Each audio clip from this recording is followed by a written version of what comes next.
I would like to call to order the January 5th, 2015 work session for the Cabarrus County Board of Commissioners. Welcome. It's a pleasure to have everybody here in this new year. I think this is the first real work day back for a lot of us, so it's been a busy day for everybody, I'm sure. The first item on our agenda is approval of the work session agenda. Do I hear a motion to approve our agenda as presented? So moved. Second. Have a motion and a second. Any discussion? If not, all in favor say aye. All opposed, no. Motion passes. First item in our discussion items is we are glad to have Jim Prosser, Executive Director of Central Iowa Council of Governments, with us for a presentation today. So if Jim would come up, we'd be glad to hear from him. And David Hollers as well.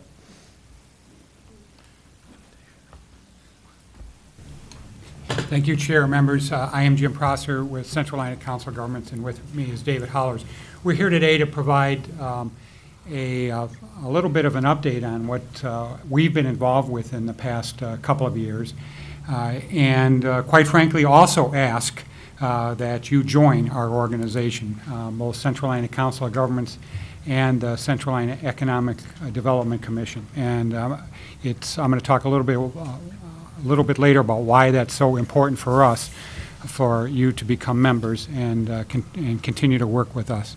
But first, I'd like to, if with your permission, Chair, I'd like to just take a moment and ask you for some feedback regarding the challenges that your county faces regarding the purpose of our organization, which is to help communities within our region to grow jobs in the economy, control cost of government, and improve quality of life. So if I could just ask you to enlighten us a little bit, because that's how we get information about the work that we do, is to better understand the challenges facing our member communities. Well, I suspect that my answers are probably going to be very similar than those that you might receive in other counties.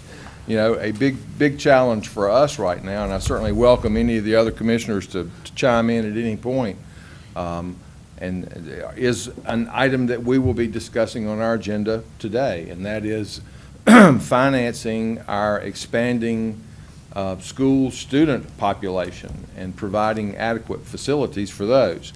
At the same time, you know, when we are looking at ways that we can fulfill those responsibilities in a proper fashion without additional burden on our taxpayers. So expansion of our tax base, recruitment of new industry, providing new jobs for our citizens are certainly a top priority for us. Certainly regional transportation issues are things that we are concerned about.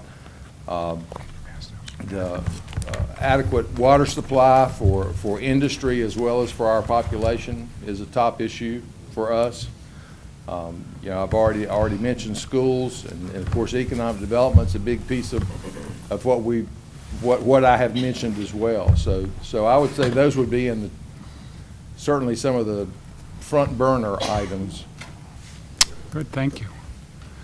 Anybody else? Mr. Chairman, since we had our meeting just recently, the seminar out at the Embassy Suites, learned a lot. Obviously, you know what the CCOG does, and I think what our chairman, his comments are right on point. You know, so I think that from my point of view, we're right on point. Thanks. I'd like to know a little bit more about what your organization does as far as working with Raleigh on legislation, and if that is one of your main issues, and how that can benefit us as a group. Good, we can do that. I would also say aging population. One of the things that you help us with is Region F aging, and So you're very familiar with, because we have been doing that with you, even without our membership. But, there are a lot of things that we have to address, whether it's something through DSS or whether it's something through our senior centers or our libraries or, all the different things that we need that an aging population is going to be putting those demands on us. Thank you. This is very helpful. And I'd agree with all of what they've said, but would also just like to thank you for the conference you just had. That was a great opportunity to come together with other areas and hear the challenges that they're facing and some of the ways in which they were dealing with them, which I think is always a great opportunity that was provided by being able to go that day. So thank you for that. You're quite welcome. Thank you. And let me just mention very briefly, one of the reasons we are eager to have Cabarrus back as our members is we are a member-driven organization. And as you know, you would have a seat on the executive board. We'd like to get you back on that board as soon as possible, both the Central Ina board as well as our economic development, because the work we're doing is very time sensitive. And there are a number of issues that we're facing that you've already identified, and it's critical that we have your engagement as we go forward. In fact, let me turn this over to David, and just to preface what David's going to talk about is that the fuel in all of our communities is the economy, is growing jobs in the economy, and we have to do that for a lot of different reasons. And most of what happens in terms of growing jobs in the economy happens as a result of what you do at the county level and at city and town levels. That's where the rubber hits the road, and our job is to help support you in that effort. There are a number of systems quite a few that you work on independent, and you don't need our help or others' help, but you can do on your own. But there are some where there's some economies of scale and just some regional aspects to what we do, and it's very important that we work together. It's important to note that Cabarrus County really helped found and developed a structure and framework for a regional economic development strategy a number of years ago, and Jonathan Marshall was a chief architect of the group that helped do that. And so we are missing having that participation in place. But one of the strategies that was identified and one of the new realities of economic development is jobs. We can talk about incentives, we can talk about land, we can talk about all sorts of other things, but quite frankly, businesses are growing here or staying here, or they're going to move here because of our ability to demonstrate that we can produce the right people for the right jobs, and we can do it faster and better than others. And David's going to talk about work that's been done and a specific program that's it's highlighted in these folders on the right side, career headlight. So I'm going to turn it over to David now to talk about career headlight. Thank you, Jim, and thank you, Mr. Chairman. I appreciate the opportunity to come speak before you again. I'm David Hollers, Director of the Central Iowa Workforce Development Board. If y'all don't know who we are, we've been in business since 1983, and for those of you that understand regionalism and hear all that talk about it around the state, we, Central Iowa, was the first regional workforce board in North Carolina. We set the standard for what other boards do around the rest of the state. We're very proud of that, taking that chance back in the early 80s to talk about something that was totally new to people in North Carolina. It was pretty much a city-driven employment training program to take it to a regional workforce development effort and take it beyond just helping individuals find work, but look more at workforce in a totality. What does it mean to start to build a workforce within the middle schools and high schools? We've done that through our Pathways to Prosperity effort here in Cabarrus County. What does it mean to work with existing workers through our incumbent worker programs, where we've helped businesses through incentive grants that we've been able to provide even when the county was not able to. We provided grants to existing industries to retrain their workforce so they can expand, so they can have a better trained workforce. We've worked through our NC Works Career Center to transform from being unemployment offices into true career centers where people can come in, find ways to help change their careers, to advance what they're doing, and learn new skills. And one of the ways we've done that is to come up with Career Headlight. CentralICareerHeadlight.com is a tool to help individuals to do that. You say, what's so different about that than any other kind of career assessment tool? Well, this is the only one that really can give you data and information about what's going on with jobs, careers, and education in our region. You may hear from a neighbor or a relative, oh, there's a need for nursing, or there's a need for truck drivers. Well, that may be true in California or Montana, but it may not be true here in Cabarrus County.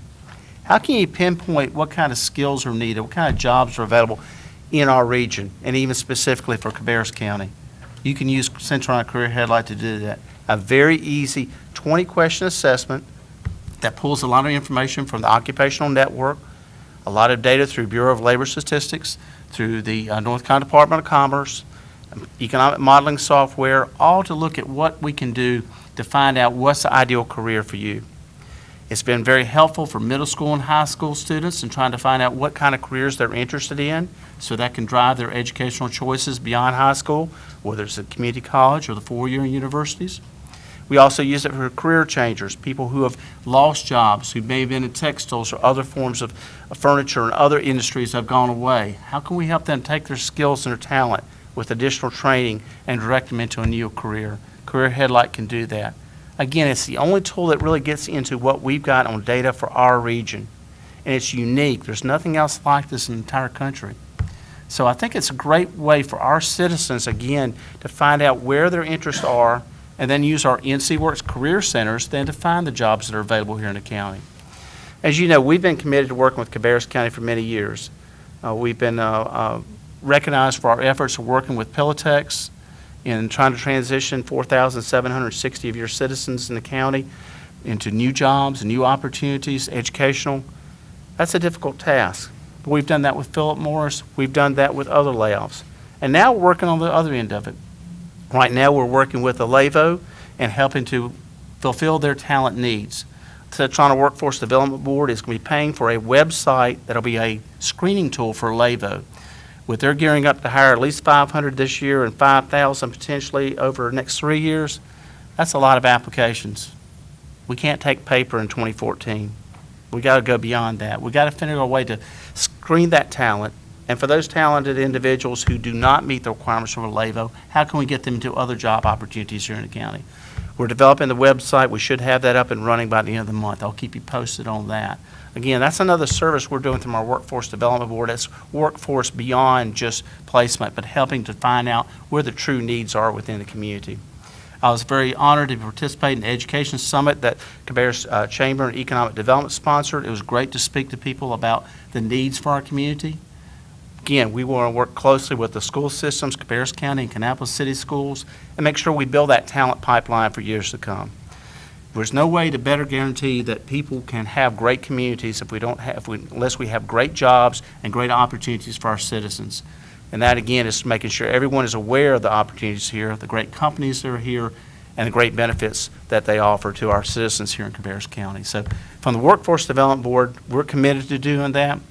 I appreciate the effort the commissioners have done in making sure you have great appointments to our board from private sector, and we're always honored to have Liz Poole represent the commission at our meetings. We've had Grace as part of our consortium before. We really do appreciate that. That effort means a lot into support we have in making sure what we do is works for the county, works for the region. Again, the things that benefit Cabarrus County benefit our entire region. So we're actively anxious to help you in any way solve issues that come up, and believe me, the people that you point to your work through the Workforce Development Board from Cabarrus County and Liz repping the commissioners, they let us know when there are issues that need to be handled and tackled right away. We appreciate that. Let me just mention that at a recent briefing with the Federal Reserve, we talked about Career Headlights, and one of the comments that they had about this type of initiative was that this is an example of a program that's critical to the long-term success, not just within economic success, not just within this region, but the country as a whole. Now, this is a regionally based tool. It is with data just from our region. And that's really what makes it powerful. What they liked about it is, and they strongly encouraged us to deploy this, especially in the high schools, because the sooner that students are exposed to data, information that demonstrates what jobs are available within this region, what do they pay, what skills do they need, where do they get the skills within this region, very localized data, and they can do it on a county basis or on the whole region basis, or they can pick up a couple counties. But the sooner they do that, obviously, the sooner they get into a productive income status. And in the past, at least when I was going through school, that data just wasn't available, that information. And there are a lot of students out there, a lot of workers with a lot of student debt for jobs that just are not producing for them. This helps solve that problem, and that's what they liked about it. In the next few weeks, you should be seeing some additional announcements regarding this tool. We already received a national award, but quite frankly, that's not very useful. It's nice to get the recognition. What we want to see and what we're getting is ways to enhance this tool. And there's some very strong interest on a national level that we continue to develop this and refine it. We need your help in doing that. So the sooner that you're participating in different efforts that allow us to do these, undertake these activities, the better off we'll be. Obviously, you're already involved with workforce development, but in terms of economic development, and this is an important economic development tool in Central Ina as well, the better off we'll be. Let me talk a little bit about another aspect of the work that we're doing. Economic development is really the cornerstone of the work that we have initiated in the past few years under the direction of our board. Another part of the economic development is advanced industry initiative, and that's recognizing that our region has and the state in general has been a strong manufacturing state and has a lot of manufacturing infrastructure in place. Advanced Industries is an initiative that really came out of, again, the SEDS plan that Jonathan helped put together a number of years ago that has been updated and refined. But there's a very strong focus on using the latest research to identify what are those industry clusters for our region, how do we continue to enhance those. And the recognition is that there are skill sets that work across industry clusters, manufacturing, automotive, logistics, financial, that there's industry, those clusters of jobs. We need to look at how to capitalize on those and build those stronger, because it's those cluster development across regions that's going to make a big difference. And in the future, there's going to probably be 7 or 8 super regions across the country where most of the economic activity takes place. Right now, you can take a look, and the fact is, in this country, a little over 70% of all the economic activity in this country exists in less than 20 regions across the country. So that's going to continue to accelerate. We've got to be able to move quickly to make sure that we stay in that cluster and that we, in the super cluster, and that we accelerate our position in there. Time can be our friend or our enemy. If we're not staying on top of this, we can lose our competitive advantage. So it's very important. We're working on advanced industries. We've been meeting with federal officials. We received a federal designation for advanced industries a few months ago. We're looking at applying for that second designation. There's going to probably be some changes at the federal level, but we're ready to do that. And so we'd want you to be part of that designation as well, because we build this. Another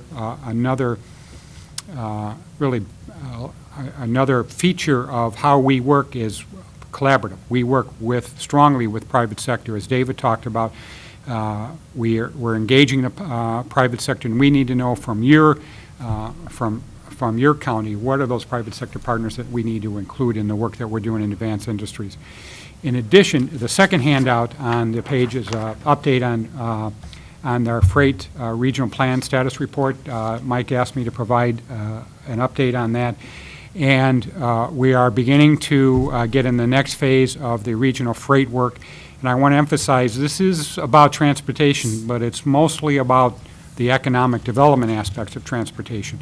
In order to really continue to grow advanced industries, but industry in general, we need, and really with a focus on exports, because export is what really builds the economy. That's what really is the added plus for growing economies within any region. So we've got to make sure that we are in a strong position to support manufacturing, but also support exports. We are probably at least to my knowledge, the largest region in the country at this standpoint that does not have some semblance of a regional growth plan. We've solved that, but now we're building the regional freight plan because we do not have a regional freight plan. We have pieces of it, but not a full regional freight plan.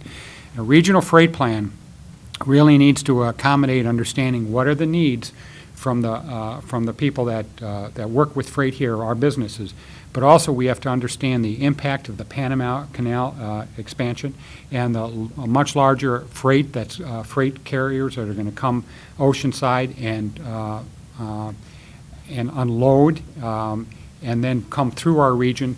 Some of that will come through to the new intermodal facility in Charlotte, but a lot of it will be coming through the area. We've got to make sure all those pieces fit together.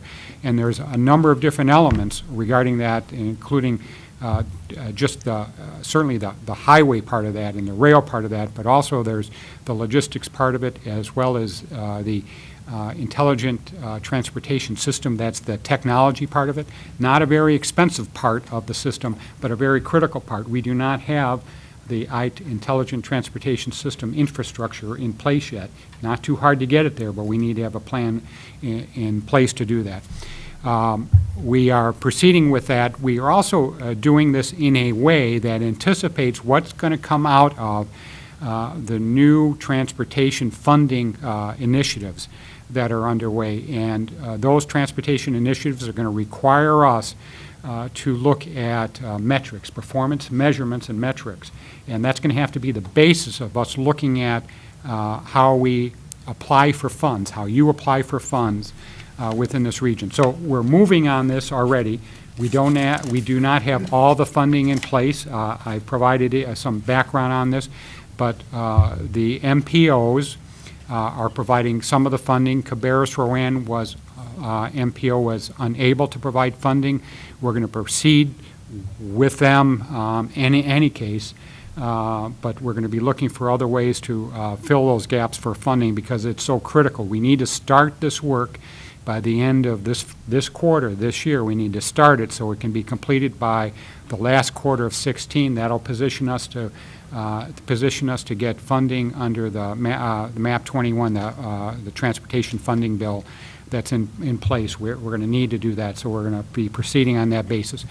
One of the assignments of the county is going to be, again, to identify those major freight companies, logistic companies, any of those that have a strong interest. So we make sure that we have a true regional plan that addresses the needs of the freight companies and those that benefit from freight within your region. It's critically important that we get that involvement and engagement.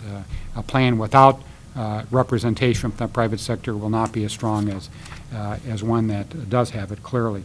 So I'd be glad to talk more about some of those initiatives, but I wanted to also talk a little bit about our efforts to address issues in general regarding the challenges such as changes in population. Another part of the economic development strategy is to make sure that we have housing in place for the businesses for people who work in the businesses that are growing here or want to move here. That's a much bigger challenge, and you talked a little bit earlier about the challenge of finding schoolrooms, classrooms for children that are growing with this housing for the businesses.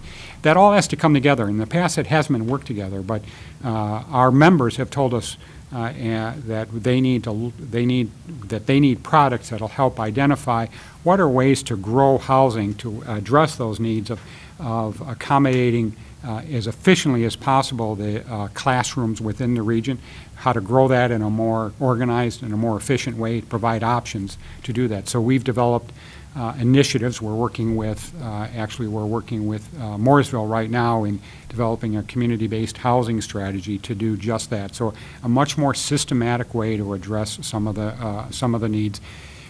And that all ties into another aspect that we know has been important to Cabarrus County, and that's the aspect of how do we preserve open space and farmland. So that's another part of what we're doing as part of part of the work that's resulting from the Connect community planning process. I realize I'm out of time, so let me just finish with indicating that As we work in these areas, I failed to mention in the housing area, another part of the housing is the fastest growing age cohort across the region is our aging population, and that's also becoming one of the poorer areas. We've got to look at how do we make sure we provide housing and services in that area as well. So we have programs to address that, and your participation will help us deliver those services, design them and deliver them more efficiently.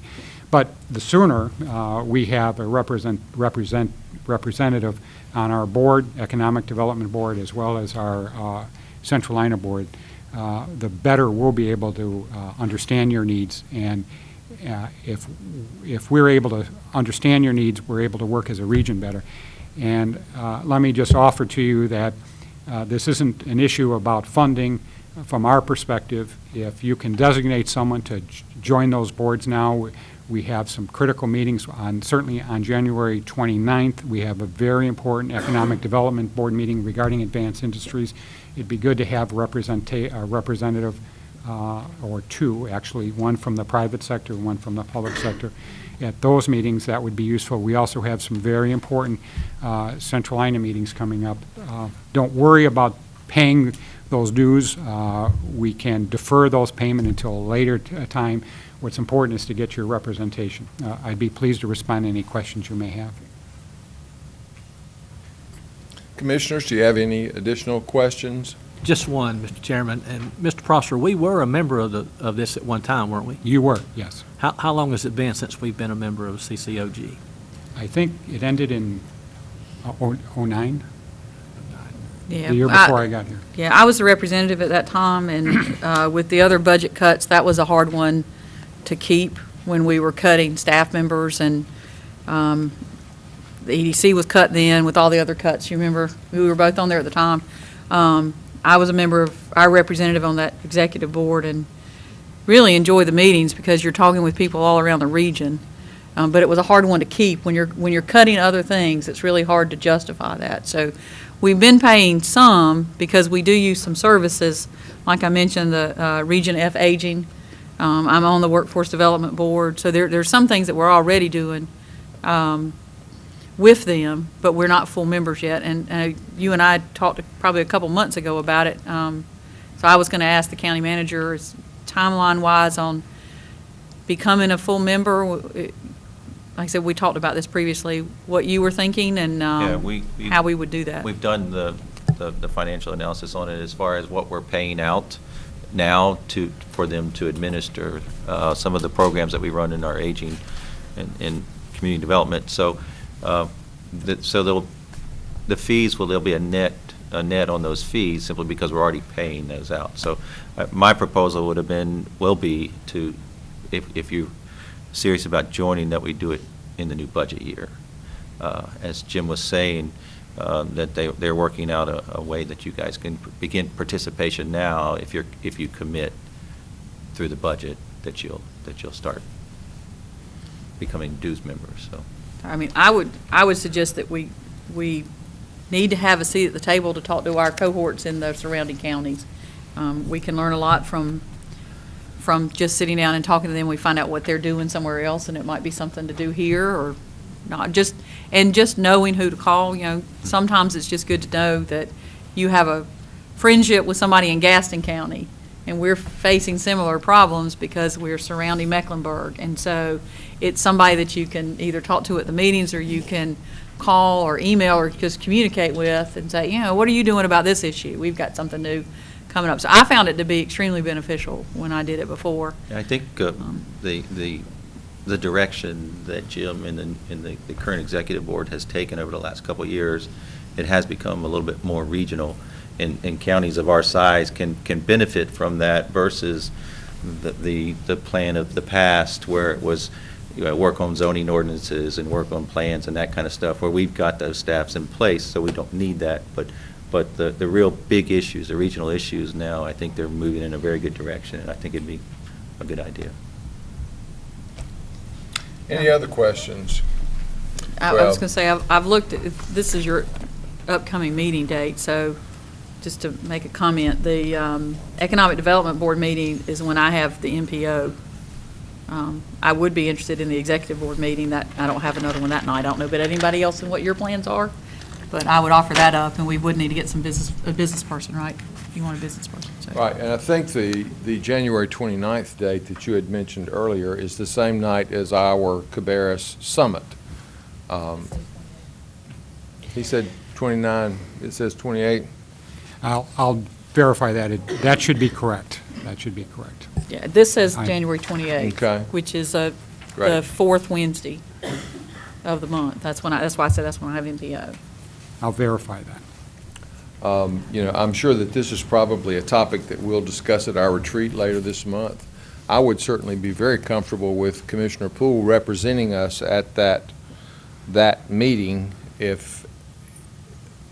I would be interested in this sheet, the very first one, which is that executive board. That one I can do. I can't do the workforce development one or Right. economic development one unless one of you wants to do the MPO. Right, and that. Yeah, that's the same night, so, yeah. Yeah, and I was primarily referring to that January 28th. What time is that That's when you one? cannot do. Okay, so that's the 28th. What time is that What one? time The is one the on the 28th doesn't have Economic time Development on Board here. meeting? I believe that would be at 4 o'clock. Yeah. I can't do the Economic Development Board, but you might want to do that one. I can do the Executive Board meeting, if that's on the 14th, which is, that's the second Wednesday. At 6 PM on the 14th. Yeah, that's the one I used to do. And that's the reason I was volunteering for that one. I used to do that one. I don't have something on the second Wednesday. I do have on the fourth Wednesday, which is apparently Economic Development one. And I have a conflict on the 28th at 4, so Yeah, it's not a good and time. I'm checking my 28th. Mr. Chairman, I can take that for the 28th at 4 o'clock. I can fit that in with my schedule. Okay, great. And I'll just need to get the details Are they monthly from you meetings? guys. If that No, would they're- please the board. Which, no, I'll get you this, I'll get Mike the schedule to get out.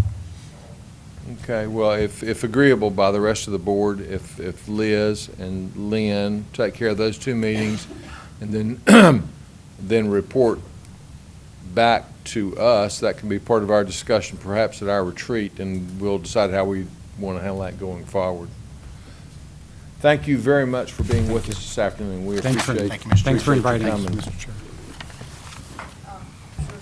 Sorry, before we move off that too quickly, I do invite all of you to look at Career Headlights, everybody in the room, and commissioners and staff. It's a really, really good website, and it has a lot of information, and you have to set up an account, correct? Correct. The good thing about that one is, for lack of a better, maybe more eloquent terms, if you poke around on it, it doesn't mess up any databases because it's regional. So if you go into NC Works, the state system, especially if you're a high school student and you poke around, then all of a sudden they think there's this huge demand for some obscure job that some student has just thought up, and then, it kind of, it skews the data. But this one doesn't do that. It's the same information, but it doesn't mess with anything out of Raleigh, if you will, out of NC Work. So it's a really good website, and David and the workforce development staff do an excellent job of bringing information. And we have, I know Wayne Brothers got a incumbent worker, grant. and somebody else did Carpenter recently. Industries? Carpenter Industries Yeah, did. yeah, the Mustang pre-production Yeah, folks out there. those are two. So like if you have employees and you need to get training in forklift operations, you can apply to them to get funding in order to get the training for your workforce. And you could give them Excel classes. I mean, a number of things that you can apply for. And sadly, I don't think Cabarrus County, we've done as good of a job of getting companies to apply. Would you? We've done better over the last year, let me say that. Better We- lately, We but- appreciate that, and I think that's a matter just of knowledge of Mm-hmm. people having that. I think one of the best examples was 10 years ago, we all did a grant with Purdue Farms when they introduced a new bagging process. You may remember, once they get those individuals trained, then shortly thereafter, they added about 100 new jobs and did a $50 million expansion. So you think about it, that's a little seed money for economic investment in the county too, so that helps a lot. And I appreciate Liz's comments about Career Headlight. And one other thing, If you would like us to introduce Career Headlight to your libraries, county library system, we did that in Stanley County, did that for their librarians, because a lot of people come into public libraries to look for jobs using their computers there. They may not have that at home. It's a great way to get your librarians up to speed on that, so they can at least offer some guidance to individuals for that. And we can load that at no charge for that. We'd be glad to do a training session for county librarians. I know we did that in Stanley County, and they found great success for that. So we'd like to do that here in Cabarrus County. Just give us a call. We'll help you. Yeah, I think that would be a great thing to do. got it. Anything like that. I also serve on the Pathways to Prosperity as a commissioner, which is another thing they mentioned, which is taking high school curriculum, community college curriculum, and being able to show middle school students that if you plan, you got to start thinking about, where you want to be and how can you get these high school credits, which will then feed into these college credits and feed into the job that you need so that you actually have the skills that are needed. And it's looking at those industry sectors to make sure that that we're saying, these are the jobs that are here, and so we want you to stay here. Don't come here and get your high school diploma and go to Rowan Cabarrus Community College and get an associate's degree and then go to who knows where. Stay here and be our good workers. And Absolutely. so that's a very big initiative that David's also been facilitating. So we've been benefiting from COG without being a member. So that's a good thing. But we'd love to have you all as a member now. Thank you. Great, thank you. Thanks. Okay, now we move on to discussion items for action at our January 20th meeting. First one is finance, and I think Susan Fearington and Erica Brown will talk with us about the annual financial report. Good afternoon. I'd like to introduce Erica Brown from Martin Starnes with us. She's with us today, and she'll be addressing us a little later in the presentation. So this afternoon, I wanted to present the 2014 Comprehensive Annual Financial Report, and you'll hear me call that CAFR from time to time. The document is prepared with great precision and involves a long process with the help of the majority of our finance department staff. And I want to take this time to thank our finance department employees, because without their help, the audit and the CAFR preparation would not be possible. The process begins in April when the county's independent auditor, Martin Starnes & Associates, conducts a review of the county's internal control policy procedures. They test receipts and disbursements and work closely with the Department of Human Services, testing their federal and state funding. Then during June and July and most of August, the county's busy making sure that all of our transactions are recorded in the proper fiscal year. Each receipt and invoice is reviewed at the department level and in the finance department. Schedules are also prepared for the final field work performed by the auditors during the last week of August. Then during August, September, and a portion of October, staff are busy creating the CAFR that we spoke about. The CAFR is being presented this afternoon. Okay, management is responsible for the preparation and fair presentation of the financial statements in accordance with the accounting principles that are generally accepted in the United States. After the CAFR is prepared by the county, it is reviewed by the auditors and then submitted to the Local Government Commission for approval by the October 31st deadline. However, this year has been an unusual year, and we spoke to you about this before. All 100 counties were not able to submit their CAFRs to the Local Government Commission by the October 31st deadline. North Carolina began using the NC FAST to process Medicaid applications and renewals for FY14. They were not able to produce the numbers we needed for our single audit until the first week of December. After receiving the single audit numbers, we updated our CAFR, had it approved by the auditors, and then submitted to the Local Government Commission on December 5th. We received our LGC approval on December 17th. Once the board approves the CAFR this afternoon, the CAFR will be posted to the county's website. So tomorrow morning, everybody should be able to pull up the CAFR. The county also submits our CAFR for the Government Finance Officers Association certification for Achievement of Excellence in Financial Reporting. Our fiscal year 2013 was the 29th consecutive year this award has been received. And we have submitted our FY14 CAFR for this award consideration, and I submitted that on December 29th. The document is like 159 pages long and includes a lot of detailed schedules and narrative explaining the amounts reported, which I will not be going through every page today. This afternoon, I want to focus on the independent auditor's report, the responsibility letter, and just a few pages from the CAFR. The first letter that Megan has pulled up is the independent auditor's report. This letter basically states that the county has an unmodified opinion, which is the best opinion to receive. The letter also states that there were no findings. The second letter is the responsibility letter. The letter makes sure that the reader knows that the management of the county is responsible for the selection and use of appropriate accounting policies. It also explains accounting estimates and any other issues that might arise during the audit. There were no issues arise. The next page of the presentation is the general fund balance sheet. The general fund is our main operating fund. As you can see, the total assets equal the total liabilities and fund balance.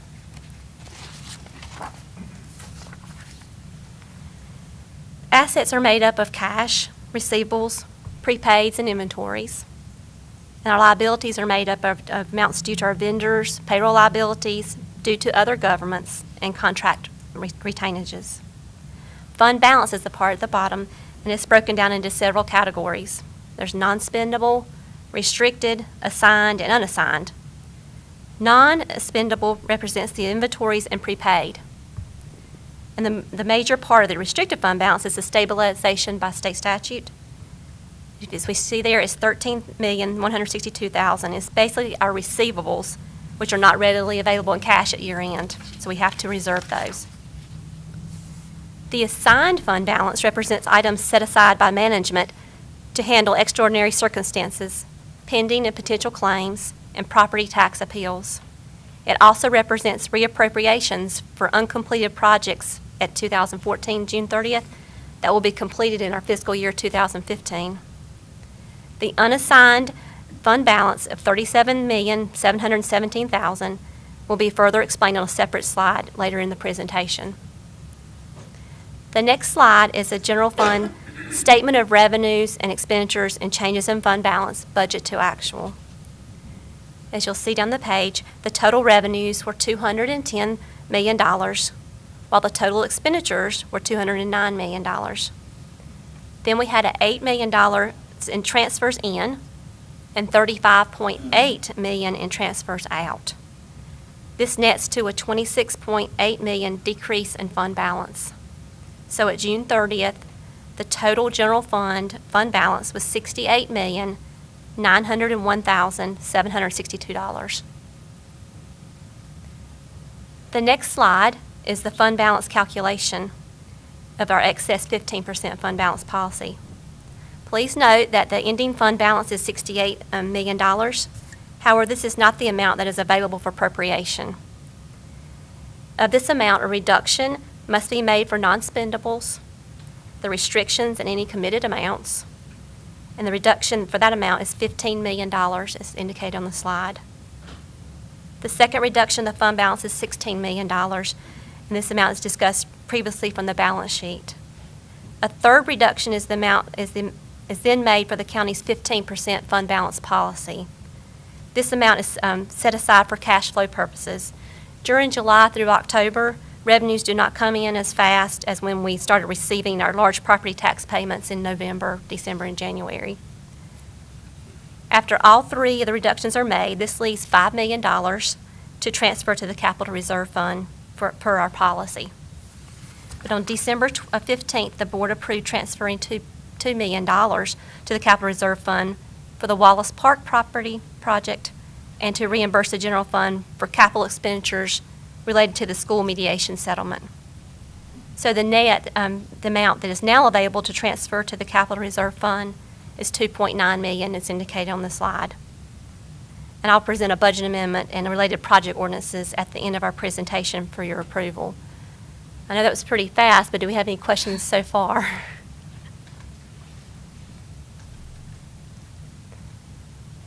Okay, at this time, I'd like to turn it over to presentation to Erica Brown. Good afternoon. I just wanted to start off by thanking you for allowing us to continue as your auditors. We truly value this relationship and are grateful for that. Susan did a great job explaining the audit process, so I won't go into too much detail. I just wanted to make sure that it was understood. We're not just here once or twice a year and don't talk any other time. We're in constant contact doing planning and risk assessment, looking at federal and state grant funding, and looking at internal controls throughout the year. When we are finished with the audit and the audit has been prepared and reviewed, that's when we issue our opinion letters and submit the report to the Local Government Commission for approval. So in summary, we did issue an unmodified audit opinion, which is a clean opinion, and we had no financial statement findings and no federal or state award findings. And I'd also like to thank Susan and all her staff for being prepared for us. That makes our job a great deal easier, so I appreciate that. And that is all I have, unless you have any questions. Thank you. Commissioners, do you have questions for either presenter? I just have a question of understanding, because it's been a while since I've looked at all of these types of figures. I know that we have made the commitment, or in the past, to have the 15% fund balance, which is more than what the state requires, which is what? The recommended is 8%, but for a county of our size, they recommend 21%. So we have a 15%, but they recommend for a county of our size to have 21%. Oh, really? So we're being Okay. conservative. All right. And but the previous board, or we dipped into that somewhat this time. And so what is the percentage that we're actually having right now? With this calculation that I Right. provided, it would be in compliance with our 15%. So the Okay. calculation, that would get us up to what we should be. Okay. It's a per year calculation when you're looking at it. Okay. We did have several years that we did not, the board suspended it due to economic circumstances each year. We did not transfer the 15% for those couple years, but this year we're recommending that we do that. Okay, thank you. Okay. But we have always maintained the 50. Yes. Susie, this report does not include the capital reserve fund, is that correct? The capital reserve fund does not, I mainly concentrated on the general fund for the slides Right, for this exactly. afternoon. So that's not part of this then? Correct. It is in the CAPR that will be online tomorrow morning, and I do have a project ordinance to update for that. But the next couple slides will show the budget amendment to get the money from the general fund into the capital reserve. Right, which the former board did that months ago, I believe.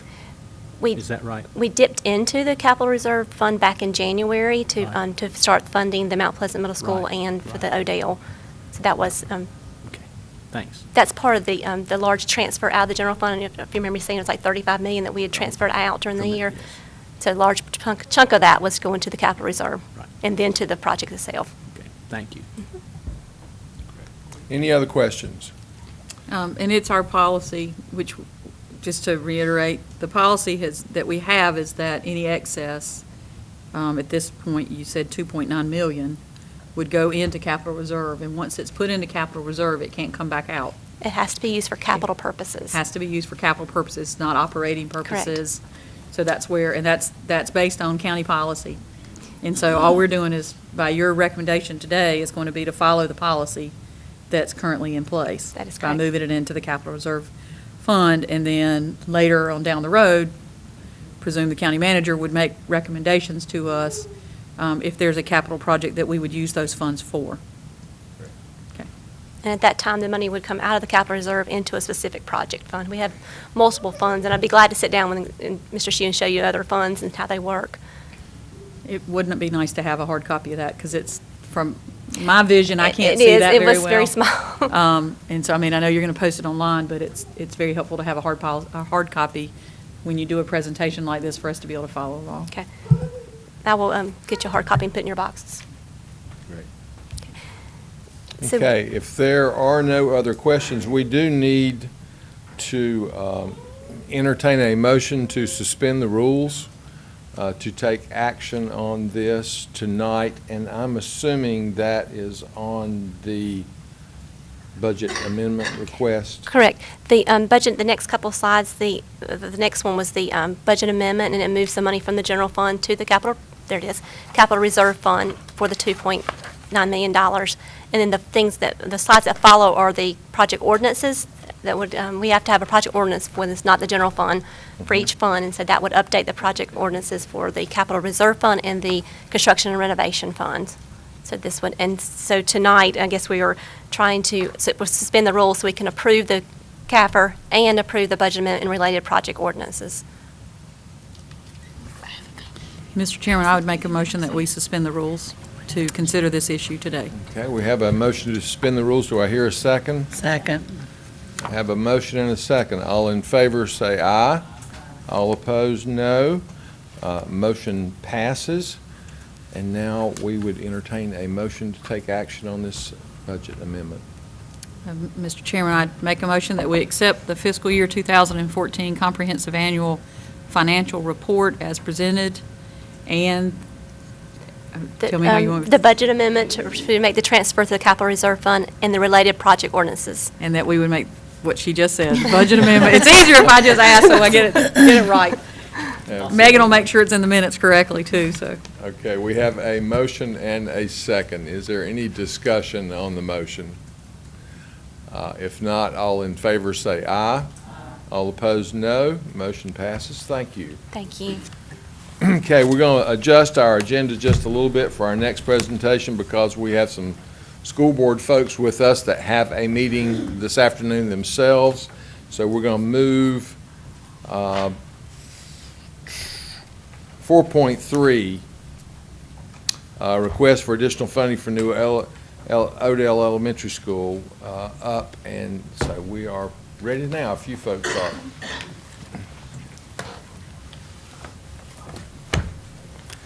Thank you, Chairman Morris. We appreciate the opportunity to come before you and make this request, and look forward to sharing with you the good work that's already occurred. Just, if you haven't driven out on Odell School Road, the corner of Odell School Road and 73, you need to go out there and see, because things changed quite a bit over there over the last few months. We've made good progress in getting the site underway for construction, and tonight we have a request for some additional funding, and I'm going to turn it over to the Chairman of our Board of Education, Mr. Barry Shoemaker. I would like to thank each of you for giving us your attention tonight. Basically, our presentation comes to you in three components. One is the request for the additional funding to complete the project at the Odell Elementary School. The second part of that is the options that we have investigated and done some research on, and Mr. Burnett will be presenting that. Ms. Klutz will be presenting the initial base bid options and what we're asking for. Mr. Burnett will be exposing you to the energy options that we have available to us if we want to use those, and we wanted to bring them to your board for at least for your input, and then for input in the future as we go forward looking at other schools and doing design work. So I will turn that over to Ms. Klutz now, and she will begin to present the base bid options. Thank you again for the opportunity to present this information to you. I'm going to reference my notes occasionally because I want to try to make sure that I don't miss some items. Feel free to ask questions as you have them, and I will hold my place on my notes. So last month we presented this information to our board in December, and one of the questions that we received is how did we get here? And I don't know about you, but sometimes last week is hard for me to remember. Certainly a year ago is definitely trying on my brain. So we went back and we looked at the history on this project.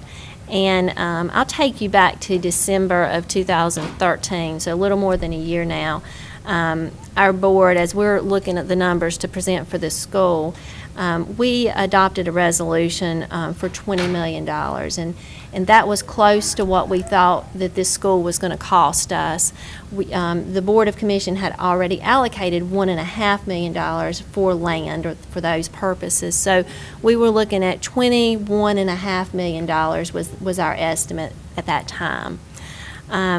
Again, in January, we prepared an estimate of $21.5 million. We were referencing our historical data from A.T. Allen and Patriots Elementary. We were also using some current square foot pricing for construction costs as we knew it at that time. As I mentioned, the Commission had already funded $1.5 million toward this project. In April, there was additional funding allocated by the County Commission for $16 million, so our total project at that time was $17.5 million. the Board of Commission instructed the Board of Education to come back when we had bids in hand. We were kind of at odds as to whether that would be enough enough dollars or not. And so we compromised, and the Board of Commission said, come back to us when you have bids, and we said, that's a great idea, that's what we'll do. In October, we were closer to where we knew the amount. We felt like we knew the amount that the construction was going to be. So we agreed on an additional $2 million from the county commission. So that's going to put us up to $19.5 million, and that's what's currently allocated to this project. Our board wanted to do some value engineering. We looked at our value engineering options. The options were less than $900,000, but we still wanted to carefully consider each of those options. Our board decided to deduct $239,634 as value engineering. As I said earlier, there were other additional items that we could have selected. Our board chose not to do that. Things like removing 6 classrooms from that school was a value engineering option, and certainly still can be done, but our board does not think that's the right choice. Other things like removing video surveillance from that school, we could do that too. That was a value engineering option, but our board again didn't see that was something that they would recommend us doing. So at this point, our board approved the project to Beam for $15.5 million so that we could move forward and stay on schedule with the project. We knew at that point we were over $1 million short. So at this point, we submitted our request to our board. We said that we need $1.1 million to fulfill our obligation if we're going to continue down this path and not value engineer any longer and accept the base bid. We also told our board and acknowledged through our board that there was $95,000 that we had taken out of our fund balance previously, that was not something we were going to ask you for. There was also some playground equipment that was left out of the construction bid, and that's something that we're not going to ask you for either. So we're going to take care of those. So the $1.1 million will take care of getting the project complete. And we have the motion in front of us, thank goodness, so that I don't forget anything. But the 1.1 will not take care of the improvements on Highway 73. So we're pending a final decision on DOT, and once we know that amount, we can talk with you about that. But this 1.1 does not consider that. And then we will, after we tie down or get the any questions that you have answered on the 1.1, we'll move on to the energy savings options. So in summary, we are, at this point, we are at $20 million. If you were to fund the additional $1.1 million, the project total would be $20,644,000. And as I said before, we started pretty much at $21.5 million, so we're not that far off, certainly. I will entertain any questions, and anyone else is here will entertain your questions on this before we move to energy savings, if that's the pleasure of this board. Commissioners, do you have questions? Clarification, that $20,644,000, that does not include the land, right? We did have to buy additional parcel of land, but the land that the old Odell was on was ours. Okay, well, you were going so fast. I'm sorry. And I had nothing to look at, but I had wrote down 20 million and then 1.5 land allocated. Is that 1.5 part of that original 20 million, or was that an additional? The Right. one. Let me go back and ask it a different way. You paid 1.5 for the land. No, ma'am. Oh, The commissioners allocated $1.5 million for us to seek land and purchase land. okay. So what was the actual amount of the original piece of land?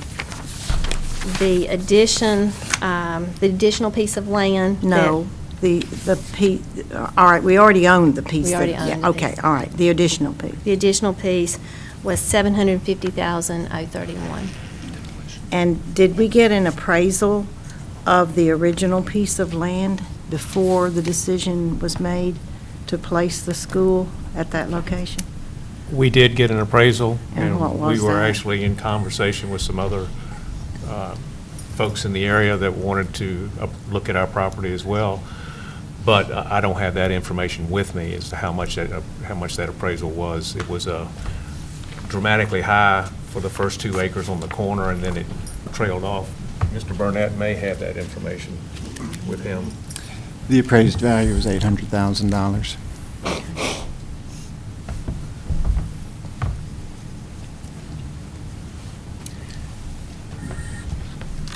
So, And also, we utilize that $1.5 million.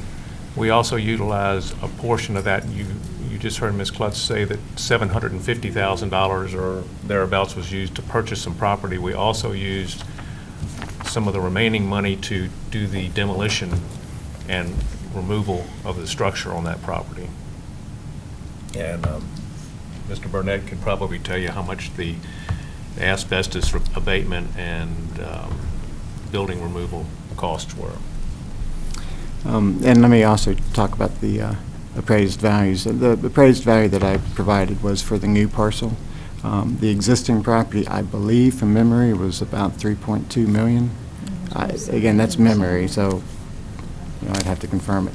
As far as the demolition and the asbestos abatement, I believe the abatement was in the neighborhood of about $160,000 or $170,000. The demolition was about $380,000 in that neighborhood.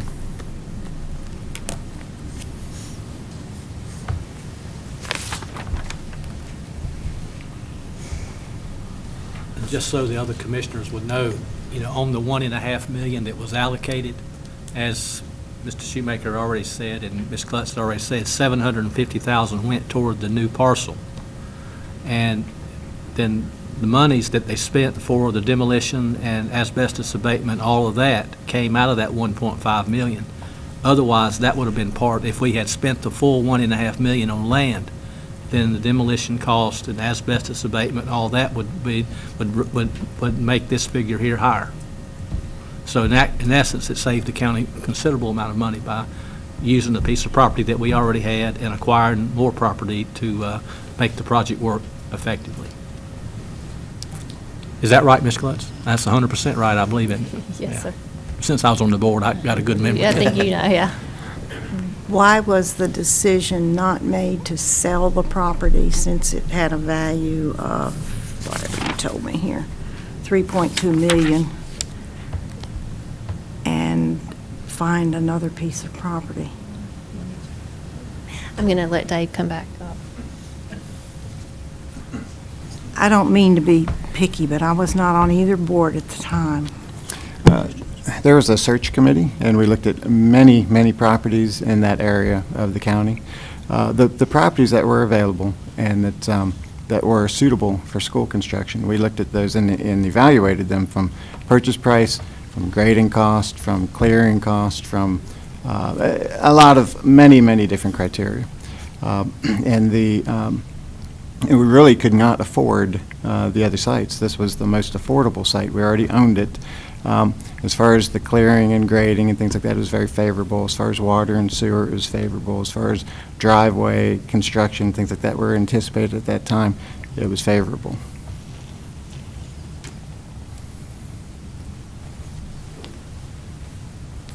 Other questions?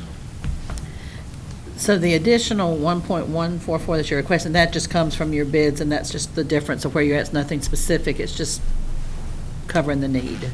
Yes, ma'am. It reconciles the project Right, okay. so that we still have enough money at the end of the project to do furniture and technology and all of those things, but it will reconcile us to the bid. Yeah, I have a couple questions. Of the 1.1, how much is that as contingency? I have, but give me just 1 second. I It's, think the paper had 300 and something, but I don't know the number. right, there's 300, I'd rather make sure that I give you the exact numbers. $400 $465,816 is the total contingency for the project, and that is a 3% contingency. Of that, $465,000, $159,200 is built into the contract as allowances. So outside of the construction contract, we have $307,000 for contingency that's built into that amount, the $1.1 million. We feel like that's a low contingency amount, and that concerns us some. It concerns Dave more than it concerns me. What would you use contingency money for? I mean, if you do that math, then it's a little over $800,000 that you need to actually do the project. And there was contingency money, I believe, originally in the project, and I don't know if that's been encumbered somewhere else or, so if you've got hard bids, where are you going to need another 300, your number's 307,000.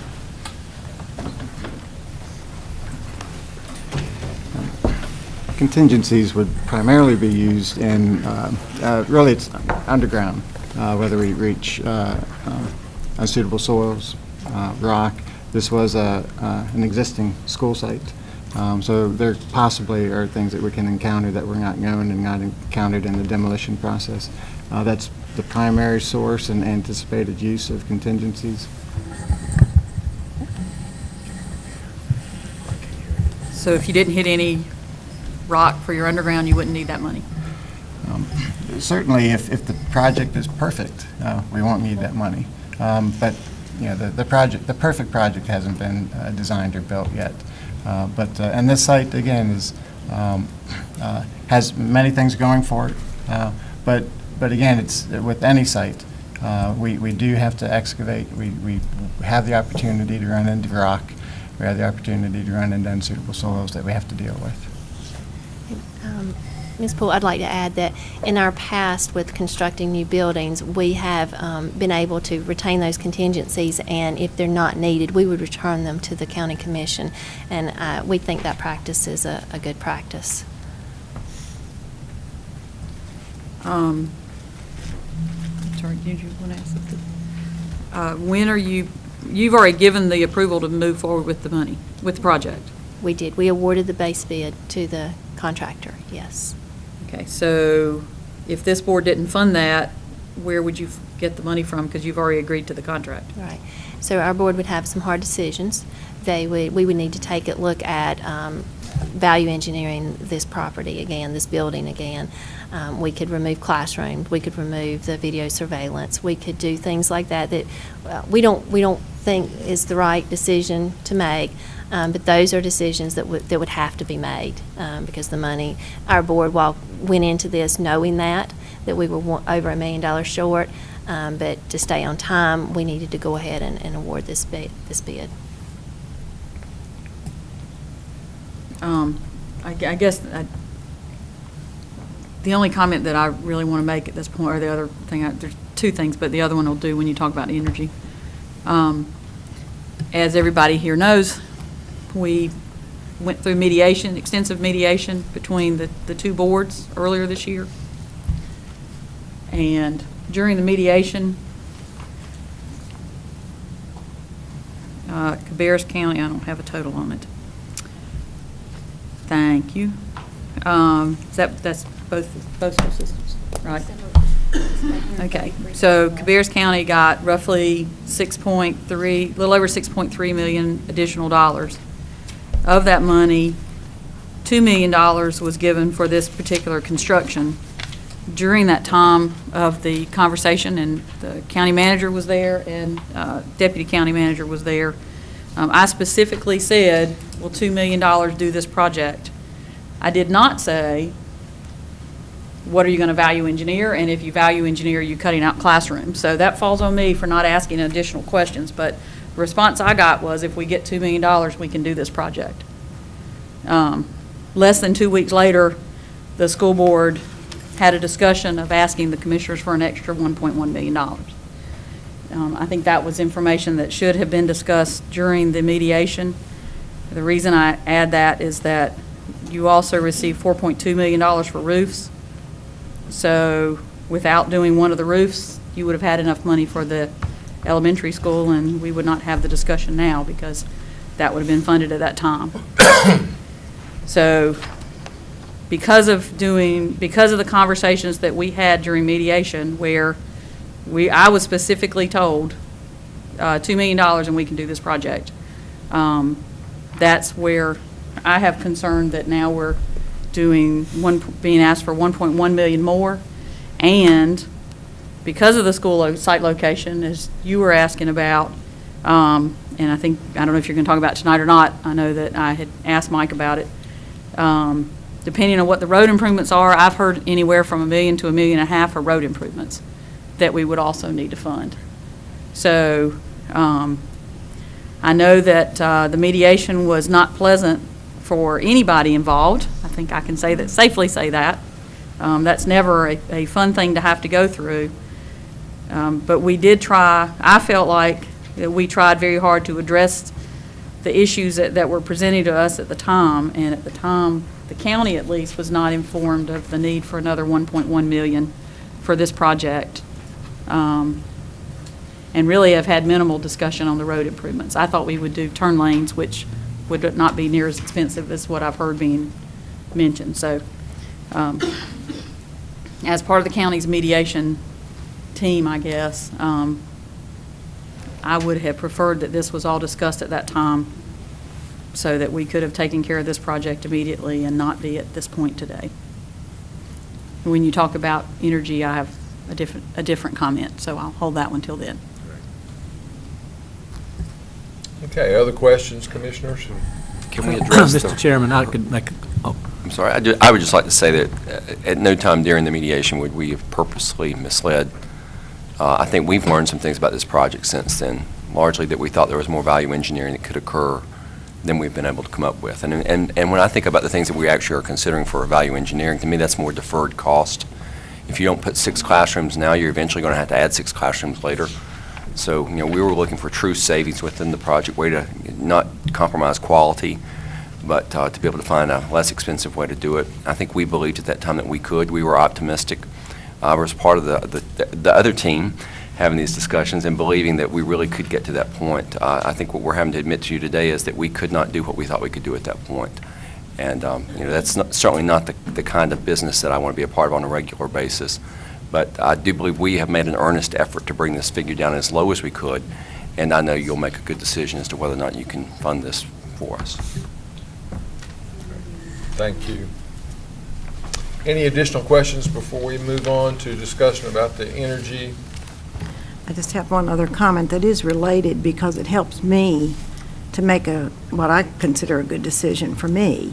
I know that in the past that we've had constantly updated 15-year plans, 5, 10, 15-year plans, and they changed constantly, as everybody can understand why.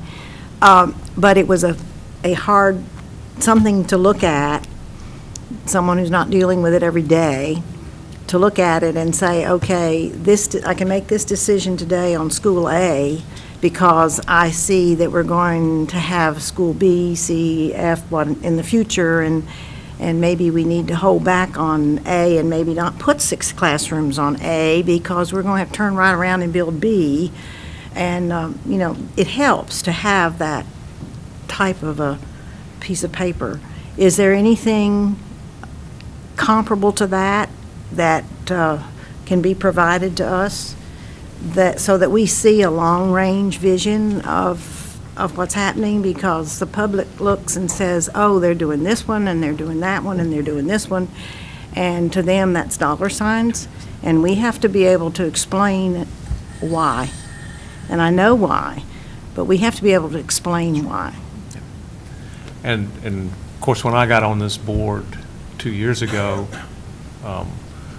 we were on a capital freeze because of the recession, and so the capital plans that they'd had previous to when I got on the board had pretty much gone out of date. We are now working on a 10-year plan. In fact, Mr. Marshall is a part of our team as we work on not only a capital plan for new construction and renovation, but also a capital plan that looks at our current needs, maintenance needs, and forecast those. We did a study with Fanning Howell, and we're going to try to integrate all of those components into a comprehensive plan, and there's a meeting scheduled, I believe, in February sometime where all of our boards will meet. I think Annapolis City and Rowan as well will be meeting, and we'll be having a comprehensive discussion about where are we going for the next 10 years. And at that point, we would like to share our plan with your board to kind of give you a much better idea of the things that are facing our school district as well as this county in the future. Not only from a new school perspective, but could we renovate other schools to add capacity rather than build a school? And so we're in the process of analyzing that, and that will be presented at our board retreat in January 24th. So that should be very fresh. We have updated the ORED study to help confirm what we were thinking were the population issues in our county. So that process is underway and should be complete.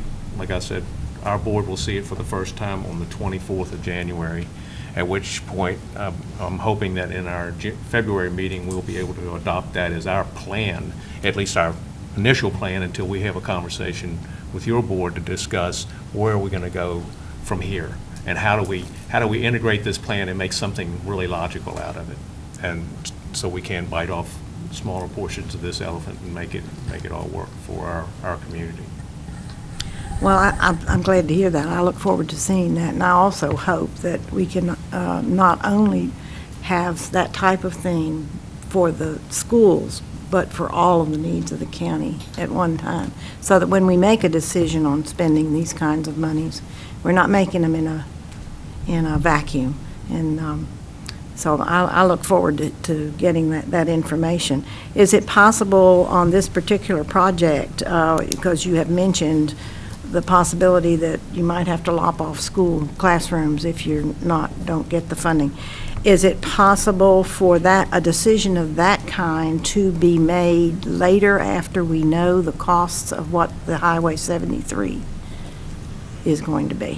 I would first have to defer to Mr. Burnett here, because he can look at the sequence, at least what he knows right now, and give us a better idea. Thank you. And we do have a construction committee that we do work with to go through these issues. As far as the 6 classroom example, certainly that's a severe example, and certainly that would be something we would avoid at all costs. That we would be trying to hit the lesser items. Unfortunately, it means more items.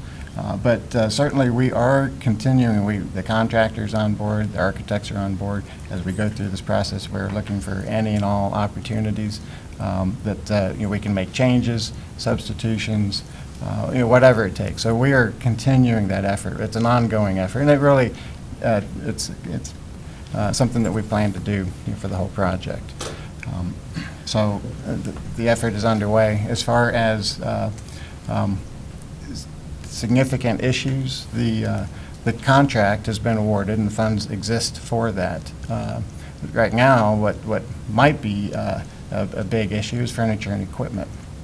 So, we do need the replacement funding for that so that we can outfit the school. And that's barring any additional value engineering items.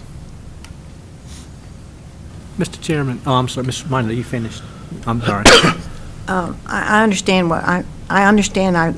what you're going through. I really, truly do. I don't want to be terribly negative on this. It's just that I have to make a decision, and you're asking me to make a decision on information I don't have, and I won't have till I don't know when. And that's the Highway 73 piece. And so that's why I'm asking that question. I can shed some light on Highway 73. It's difficult. It's kind of like, at my own personal situation. Yeah, I'll pay that for that, and then I come up and I don't have that much in the bank account, and I don't have anywhere to get it. So that's the question. When we first we're looking at this site, we did a traffic impact analysis. In it, we proposed driveway locations and access to the site. Certainly, we did not propose a roundabout. We did propose standard left turn lane and right turn deceleration lanes at both Odell and at Highway 73. We do feel that there is progress made towards returning towards a more conventional solution. Again, that's turn lanes as opposed to a roundabout. That is not finalized, but we do feel we have a good response from NCDOT and a good response from the City of Concord, Transportation and Engineering, that return to that approach is likely. In that event, the number of $1 million, $1.5 million, certainly we expect it to be less than either of those numbers. And the final number, we have to do the engineering to find out what that projected number is going to be. But we do think that the project is moving in that direction. Can I ask something real quick, Lynn, to follow up on what Go you ahead, go asked, ahead. or your comment? The furniture and equipment, how much of the $20,644,000 is furniture and equipment? The board has not literally taken from line item. We are $837,000 short in the construction area by issuing the bid, the base bid. We'll have to remove $837,000 from a line item, whether it's furniture, whether it's technology, and that's basically the only options that we have. So out of those items, we'll have to reduce $837,000. That leaves us absolutely no contingency. So if anything happens, we're coming back to you to ask for more money. So I think the answer is $837,000. That's how much Well- you have set aside for furniture, equipment, and technology? That's what I was wondering. No, that's how much we're short that we have to move from. Yeah, no, how much do you have of the $20,644,000 that covered, because you said that you have a concern with furniture and equipment and technology.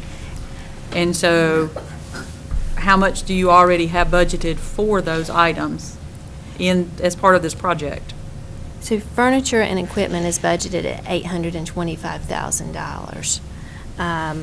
Our technology and our technology infrastructure is at $1.2 million. The $837,000 that I referred to before has to come out of one of those items because we have awarded the bid. Well, you've got to have desk and chairs, so you can't eliminate all of furniture and equipment because then you're not going to have a school to open.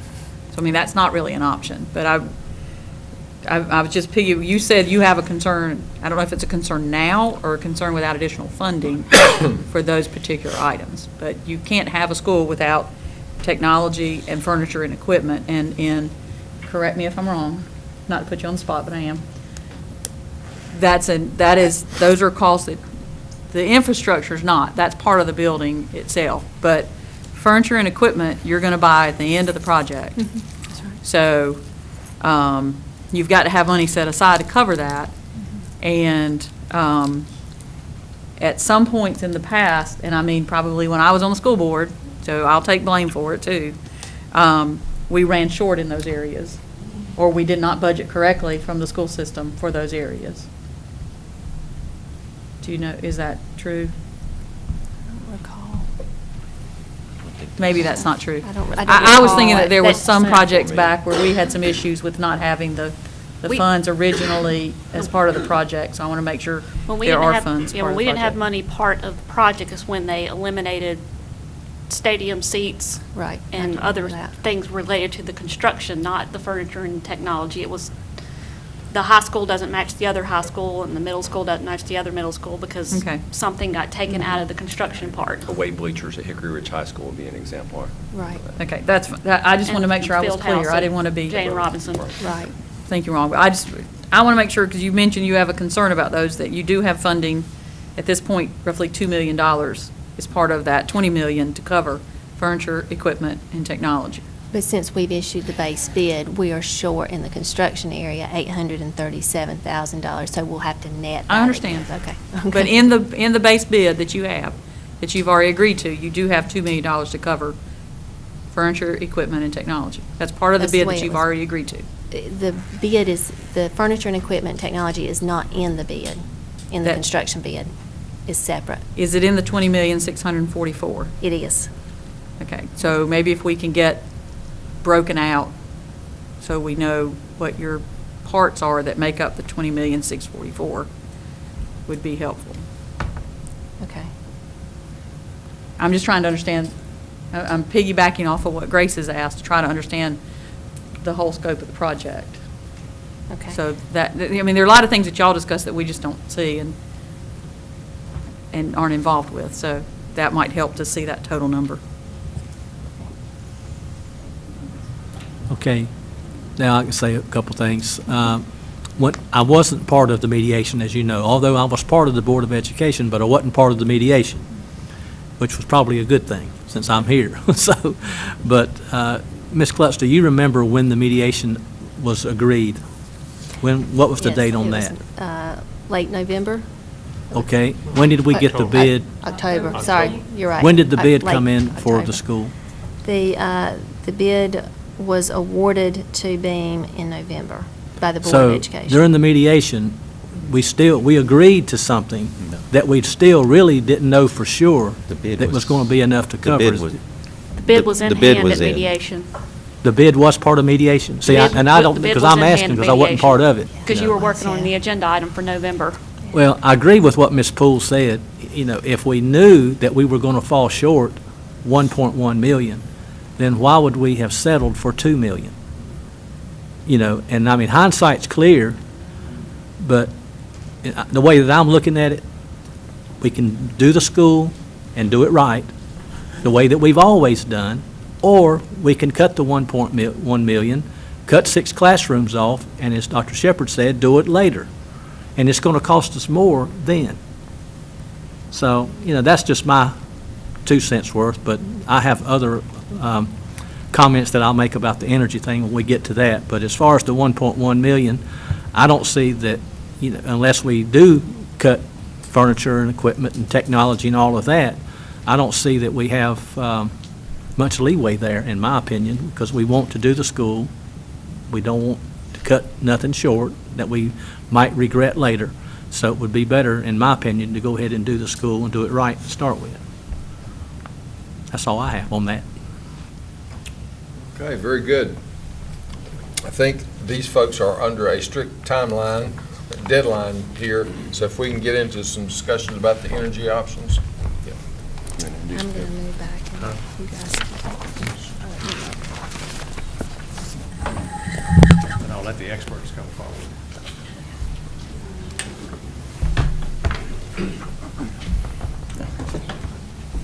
Well, thank you. And this is John Nichols with Mosley Architects. In the back is Bill Lachlan with Mosley Architects. He's the project engineer. I'm sorry, the architect of record.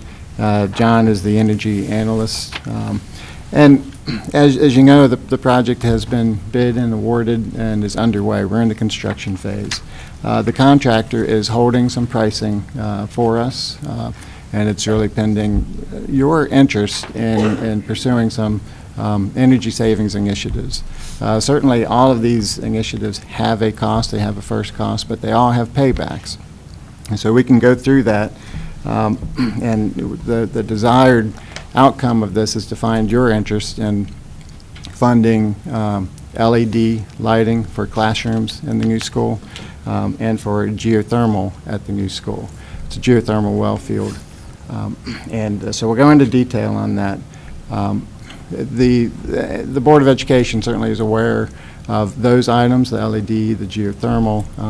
We have not presented any information on solar photovoltaic panels to them, so we really aren't covering that. If you have questions on it, we will do our best to answer the questions, but we'll go ahead and get started.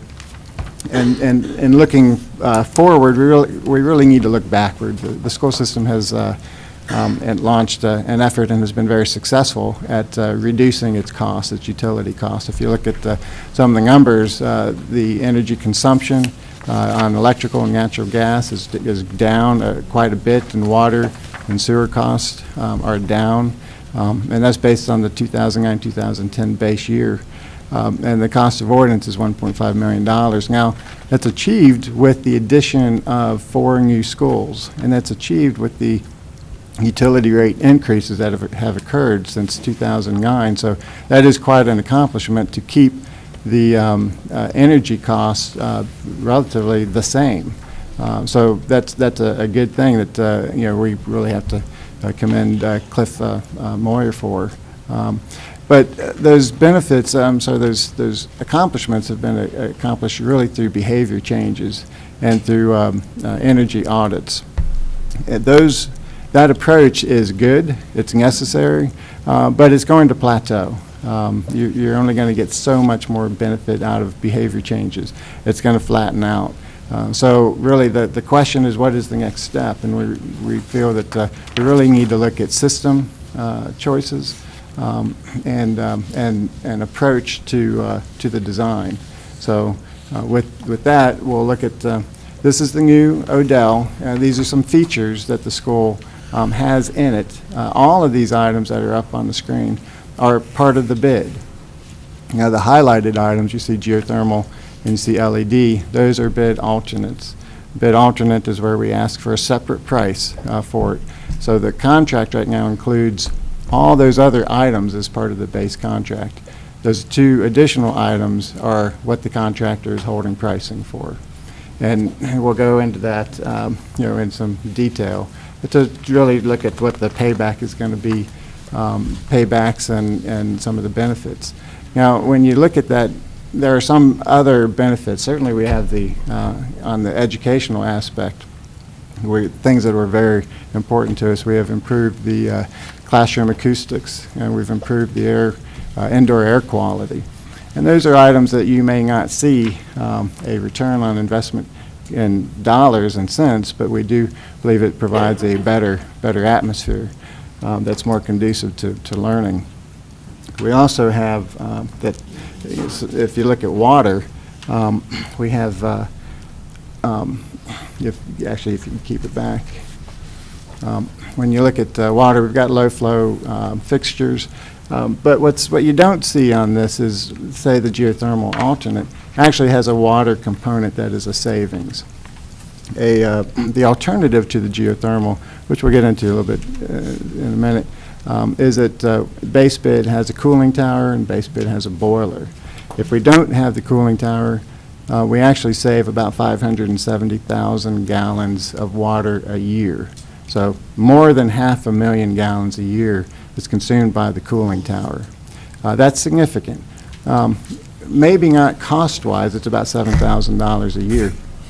But when you have to negotiate interbasin transfer agreements and water, may not be available, 570,000 gallons saved annually is a step in the right direction. So, there's a lot of sustainable aspects to this item, to this chart. If you have any questions as we go through this, please ask. And really, I'll let John kind of chime in for many of these items. Sure. Do we want to go on to the next slide? Do you have any questions about some of these? As Dave was pointing out, all these have already been included in the base bid, with the exception of the well field for geothermal and the LED interior lighting. So these are, just to give you some background, Mosley Architects has done now about 100 LEED projects. That stands for Leadership in Energy and Environmental Design. We did not pursue formal certification for this school just due to the added cost, but we used our experience in what strategies really pay for themselves over time, and which of these things, like improved classroom acoustics or indoor air quality, might not have a ROI in terms of dollars, as Dave was saying, but really do improve the learning environment and lead to higher student achievement and teacher retention. If you did LEED certification, what do you think the level would be for this design? I would say we would probably be at the silver level, just sort of basic experience. There is a base level of certification just called certified, silver, gold, and platinum. So silver is sort of the second level. Do you want to talk about this? Go ahead. So this is just to give you a little bit of idea. This graph kind of charts the history of the design and compares it to some benchmarks. Looking at the blue columns here, this is showing what the annual energy costs are for the average elementary school in the southeast. That's that first column there, roughly about $165,000 a year for a school of this size, which is about 89,000 square feet. You can then see the second two columns are the averages for your school district, both in that 2009-2010 benchmark year that Dave was showing earlier, and then also the more recent school year and how much that has decreased. And so that's obviously the same pattern that we want to repeat with new designs as what you've been doing in your existing schools. The red is just a column to show you the previous design that Mosley Architects, our firm, did that was very similar to your school now and sort of served as the prototype for your school, what that is consuming roughly. Everything in green is your school where we have the energy code baseline. That was basically what would have been built if we didn't do anything additional for energy and water improvements, if we didn't really focus on sustainable design at all. And you can see already that the North Carolina Energy Conservation Code is a good bit more stringent than even some of these other benchmarks we're looking at. So that's what we were legally obligated to build, is that first green column there. Everything thereafter is sort of where we are today. The base bid is that second green column that shows you roughly how much is projected to be the school's energy consumption per year. And then with some of these other options that are being discussed with you today, how much lower the energy consumption would be. I just want to point out that any of the decisions you make tonight, even if it's just to proceed with the base bid as designed, those are already designed to earn the Energy Star designation. So even though we're not pursuing LEED certification, we can pursue this designation. There's no added cost, and it sort of signifies a high level of energy performance. So I think you're to be congratulated and pleased, hopefully, that you are already at that level of where you are so far.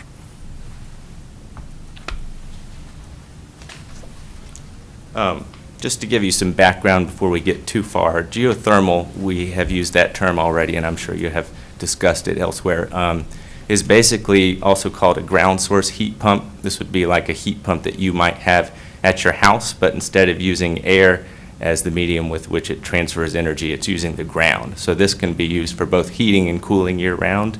And the advantage to geothermal is because the ground is a much steadier temperature over the year, say 50 to 60 degrees versus you might have 20 degrees outside on a cold winter day or 100 in the summer. It's much more efficient in making the temperatures comfortable inside the building, if you can use that.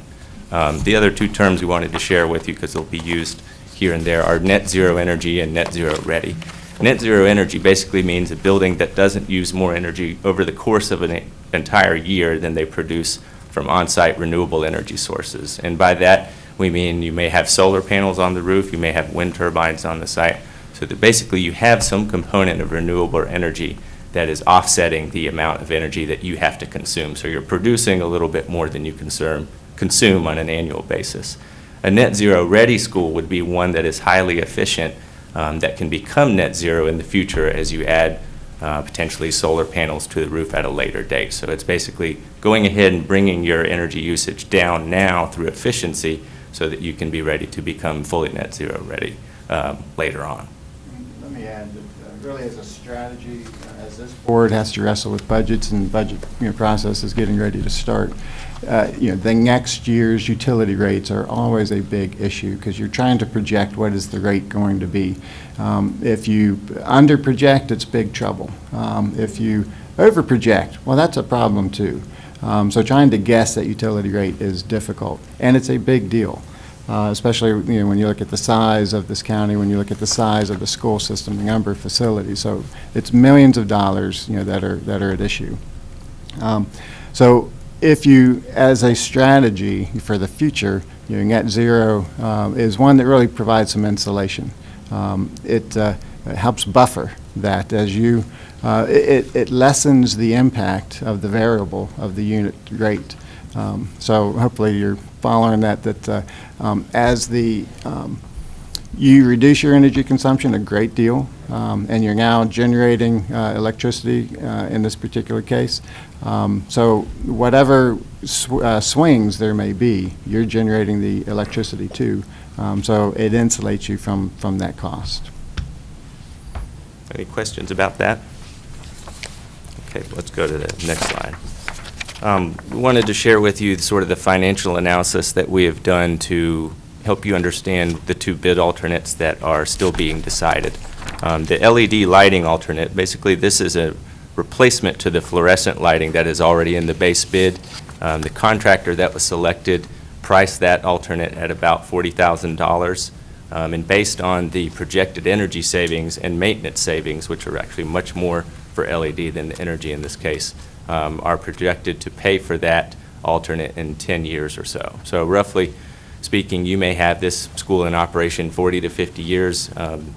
Everything after year 10 is going to be savings and money in the bank because of the energy savings, which we are showing in this graph here, but also more for LED as the maintenance savings, because the lamps have to be replaced in fluorescence so often, whereas LED is a much more seldom replacement.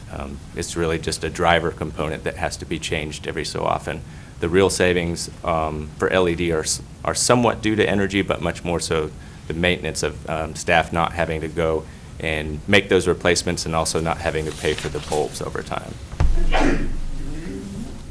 Okay. The other alternate that is being considered is the geothermal well field, and that also includes a switch from water source heat pumps that we have as the base bid HVAC design to geothermal source heat or ground source heat pumps. That alternate was priced by this contractor at about $524,000. The payback because of that is anticipated in roughly 24 years based on a combination of the energy savings that the geothermal can achieve, also the water savings of not having to spend that 500-some thousand gallons of water every year through the cooling tower in the base bid, and then there is also some maintenance cost savings involved with geothermal. We had looked at this system earlier in design, obviously, as we were deciding whether it was worth pursuing as a bid alternate, and I'll just say that the numbers in terms of payback period are longer than we had hoped for at the time, and that's really due for two factors. The first is that we did so much with energy efficiency at this school that it actually has the counterintuitive effect of reducing the payback on a highly efficient HVAC system. You can think of this as your home. If you have a choice suddenly to replace the HVAC system, your furnace, your air conditioner, with a highly efficient model, that would be better savings if you were in a very old home that had very poor insulation, was not very airtight, for example. But in the school of this modern construction with a very stringent energy code we have, it's so well insulated, the airtightness is so good that it actually has the effect of slightly prolonging the payback on geothermal or other highly efficient HVAC options. The other thing that really impacted this number was the necessity of bidding the system as an alternate. This particular bid price for this contractor, and correct me if I'm wrong, but the contractor is awarded on base bid solely, correct? We do look at all of it. Okay. But this contractor was low given base bid and the alternate. And some of the other alternates you were looking at also. So this contractor came back with a bid alternate price for geothermal at about $524,000. There was one that was at about $407,000. So there was quite a big gap in how they were bidding the system. It's very complicated, no matter what, to get a good, reasonable price each and every time with a bid alternate, because they are trying to remove certain things from their bid sheet by taking out the boiler and the cooling tower and putting something else in its place. It's very hectic, obviously, for contractors to be doing this. So the number is kind of what it is, but I just wanted to explain why we're at now 24-year payback, whereas we had been hoping maybe for 15 to 18 earlier in design. And if you recall the previous slide that had the red bar chart, the bar chart with the red item, and it said Lancaster Elementary School, that was what we were initially comparing against. And that's when it looked very attractive to go, more attractive to go to geothermal. But as you saw, we improved off of that prototype a great deal. And so as John mentioned, you know, it then stretched out what that payback period was going to be. Any other questions so far? We have a summary slide that I can switch to if you like. Yes, go ahead. Sure. Sure. Yeah, if we, let's go back to, if you don't mind, actually.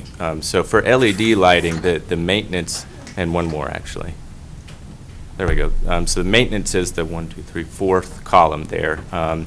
it's not really, maintenance is a misleading term. We're looking for LED lighting specifically. We're looking more at the replacement cost. So there is, you could call it whichever term you want, but the issue is how often do staff, maintenance staff, have to go to the school to replace fluorescent tubes versus how often would they have to go to replace LED components. And so that column is factoring that in. And actually for LED, the real savings there are because it's so much less often that staff will have to purchase those bulbs and install them with the LED option. And as far as the geothermal option, what we won't have with the geothermal is we won't have a cooling tower with the maintenance associated with that. We won't have a boiler with the maintenance associated with that. What we will have are many pumps, and we'll have piping either way. So once you leave the mechanical room, it's the same system. But it's the mechanical room, the boiler room, and the chiller, that is the big difference. As far as maintenance of the well field, there isn't any. Right. And go one slide forward for me, actually. So it's an excellent question, because as we're talking about energy saving strategies, we don't want to leave out maintenance and replacement costs. What does it cost over time to maintain these systems, and what does it cost 20 years from now to do partial renovations? Because all of these have components that do need to be replaced over time. So we are definitely capturing them. And in the case of LED, the maintenance and replacement savings are quite significant. And in the case of geothermal, there a little bit of savings to go with geothermal, but the savings are much more in the realm of energy and water consumption. Roxanne's got to be somewhere at 6:30, so I might need to move her up too. So this is just to kind of summarize the options we've looked at with you so far. Everything on the top is not too important to pay attention here. These are just the benchmarks that we had covered earlier. What I want you to look at is the bottom three, the elementary school base bid and the LED alternate and the geothermal alternate. If you sort of scan over to the initial cost of investment, that's showing basically what we had in the base bid to achieve the energy savings that we do, and then the simple payback on those strategies. Some of the things we were showing you on an earlier slide, highly efficient envelope, motion and daylight sensors for the lighting, high efficiency heat pumps, those are projected to pay for themselves in about 7 years. So that base bid energy efficiency is honestly the most important thing you can do right now, because it's very difficult to go and improve the envelope of a school years later. So we wanted to show you that you've made good, sound financial decisions with the school district, because everything after 7 years is going to be, again, savings in the bank. You can see for the LED alternate, that's about $40,000. Simple payback on that's projected in 10 years, as we were showing earlier. And then you can see how those savings accumulate over 30 to 50 years, depending on which of those two numbers you want to look at. Really, the LED and geothermal well field will continue to be functional and operational for the life of the building. They will have some component replacements that are already included in these savings, but it just depends on whether you're thinking more on a 30-year horizon or a 50, so we wanted to provide both numbers. Then finally, the geothermal, you can see that it's much more expensive to do as a first cost.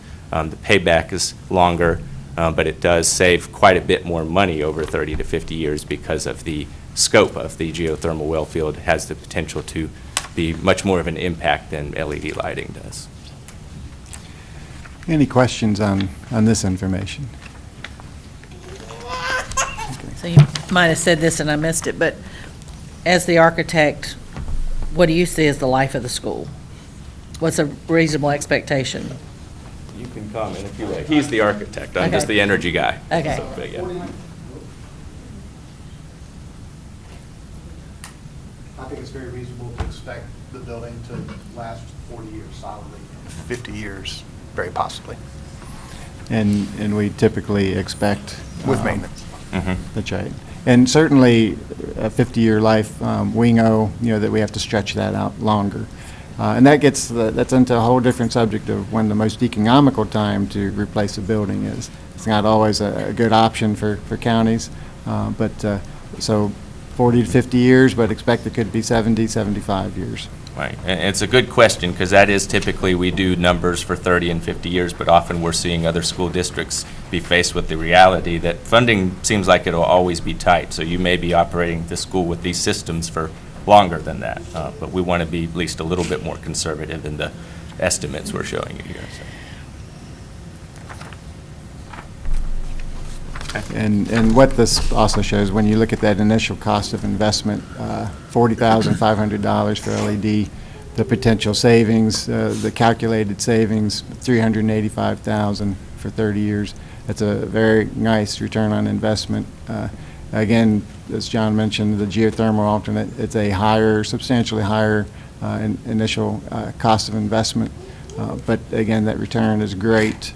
So when you look at the return on investment, those are very positive numbers.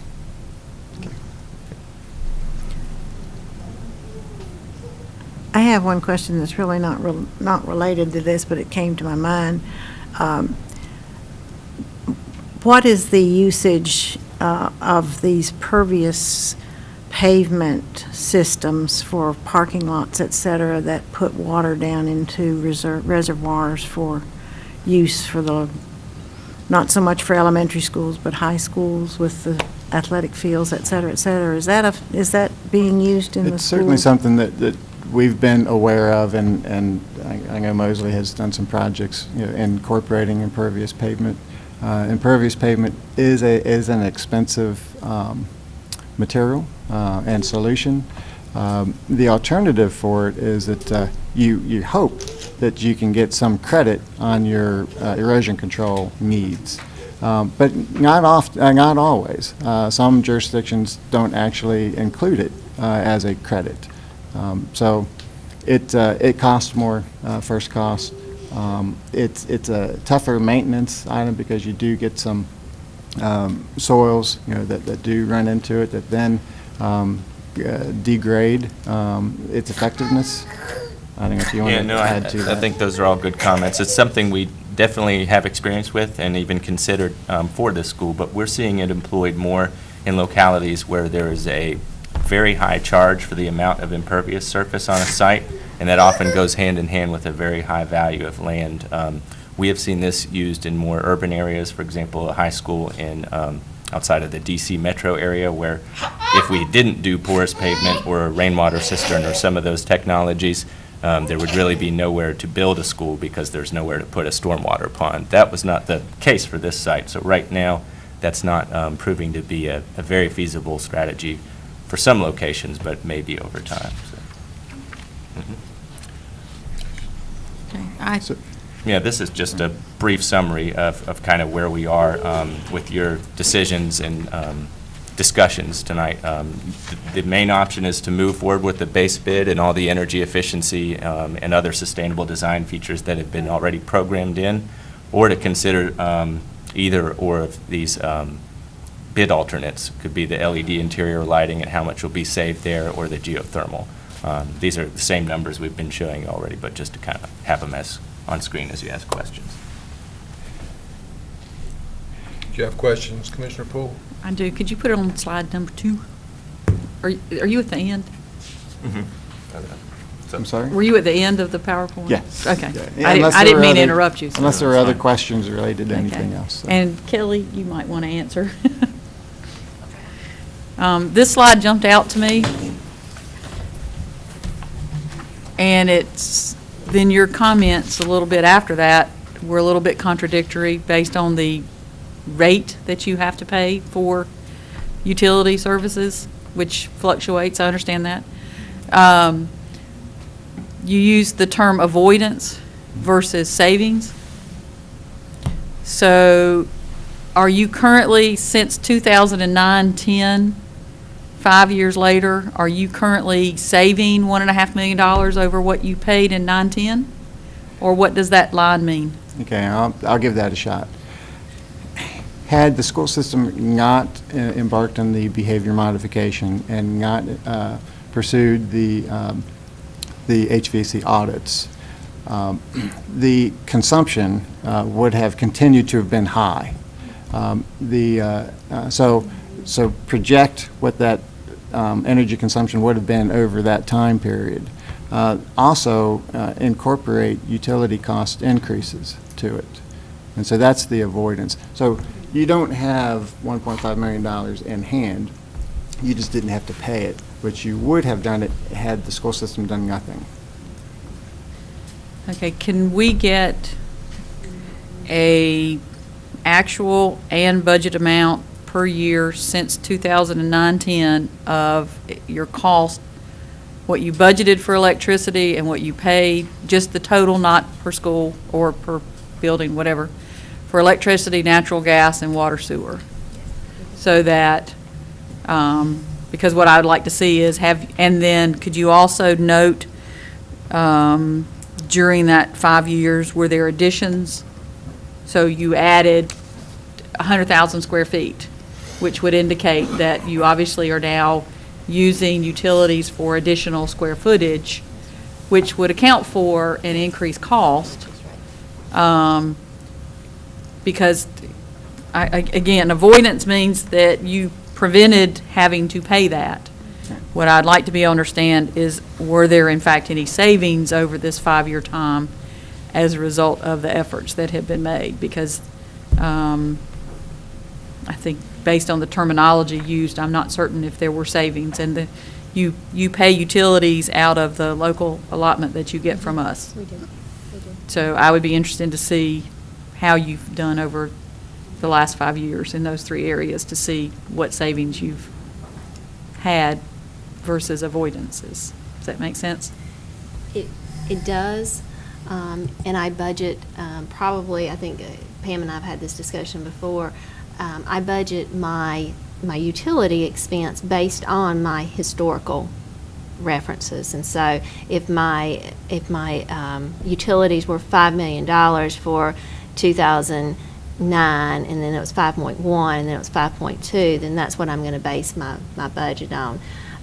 As we're experiencing savings, and if our budget went down to $5 million, then that's when I would reduce the budget. But it's all an ebb and flow. So I think I'm happy to provide you that information.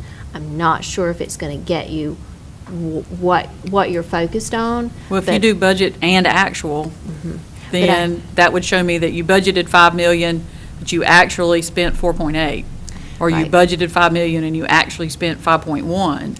True, but it's based on an estimation of my budget as compared to my actual expense. So, and my estimation of my budget is historical values. I agree, but your actual should be what you truly spent. So we should be able to see what you put in a budget and was approved. And I mean, every single budget line item is not perfect. Right. Typically, they have a lot of zeros on the end. And typically what you pay have decimals to 2 places on the end. True. Because everything's going to fluctuate. But you should have in your massive budget, same with the county's massive budget, and same with my small budget at home. I should have some line items that are over budget and some line items that are under budget. And typically what we would focus on is that final number to show that, which is what we did earlier, when the audit was done, we came in under budget. So therefore, we have funds that we can move into capital reserve. Or on a personal basis, I should have funds that I can put into savings for whatever reason later on down the road. So because this is highlighting energy and water consumption, I'm interested in knowing what you actually spent over the last 5 years and what you thought you were going to spend. And they won't be the same number, but it should, over the 5 years, it'll show where you are. I think that it would be helpful for me to understand where you are with with those items, since we're talking about energy. And I do think that district-wide, that you have done behavior changes. You've changed out light bulbs to be more efficient. You've gone to waterless facilities where appropriate and where you had to change that. I mean, you've done a lot of things. I agree. You have done a lot of things. I just like to see if the things that you have done have produced dollar savings. 2 other variables that I have to consider when I'm doing the budget for the utilities is, one, the annual increase of the rates. So if there's a 2% or 5% utility increase, I have to consider that. And so that would be information that I think you would need to do this analysis. In addition, you also mentioned if we're adding more schools or adding more square foot, those are also things that you would need that information to be able to analyze that data properly. And that's, it asked about the square footage, but if you want to put in whatever your rate increase was from whoever, I'm sure you use multiple, at least 2 electricity sources. I'm not certain if you use more than 1 or 2 natural gas sources. I don't know if you have LP gas anywhere. We do. Water and sewer should be the same. So, you know, there are differences. I don't need to know who or each school. I don't need the minutia, but I think the bigger numbers would be helpful.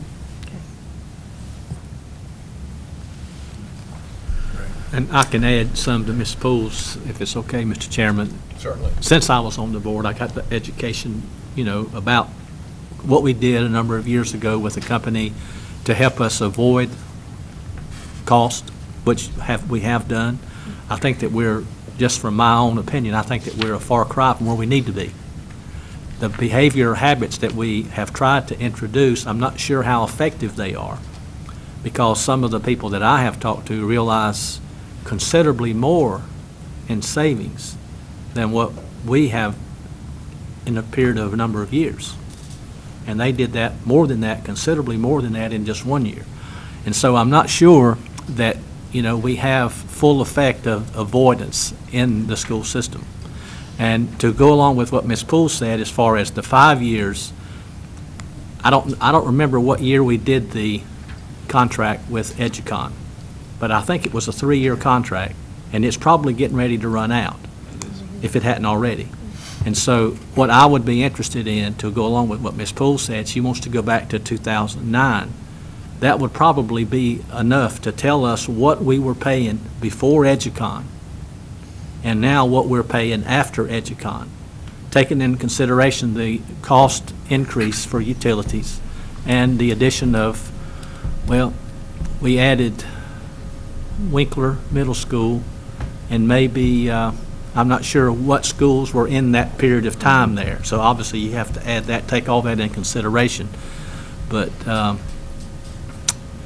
you know, that's where I'm at on that. So that report that she's asking for will be very beneficial as far as what we've done, where we are now, and all. But I believe there's a lot of room for, in my opinion, there's a lot of room for improvement there based on what I've heard from other energy managers. And it might even be something for County Manager Downs to consider. I think the county has an energy manager, don't we? And it could be that the Cabarrus County Schools energy manager, along with the county energy manager, can somehow put their heads together and create some type of a joint behavioral policy or something, you know, to help. I mean, we talk about going to meetings to draw from other people, other entities, to help us do our jobs better. And it would be the same with the energy managers. If we could draw from each other, then we might be able to make our efforts more effective. But now, going back to what we're talking about, the LED and the geothermal, I mean, it's pretty much, to me, it's pretty much a no-brainer on the LED. I wouldn't have any problem seeing us fund the $40,000 for the LED, because you are going to realize a rather reasonable return after the initial 10 years. But the geothermal,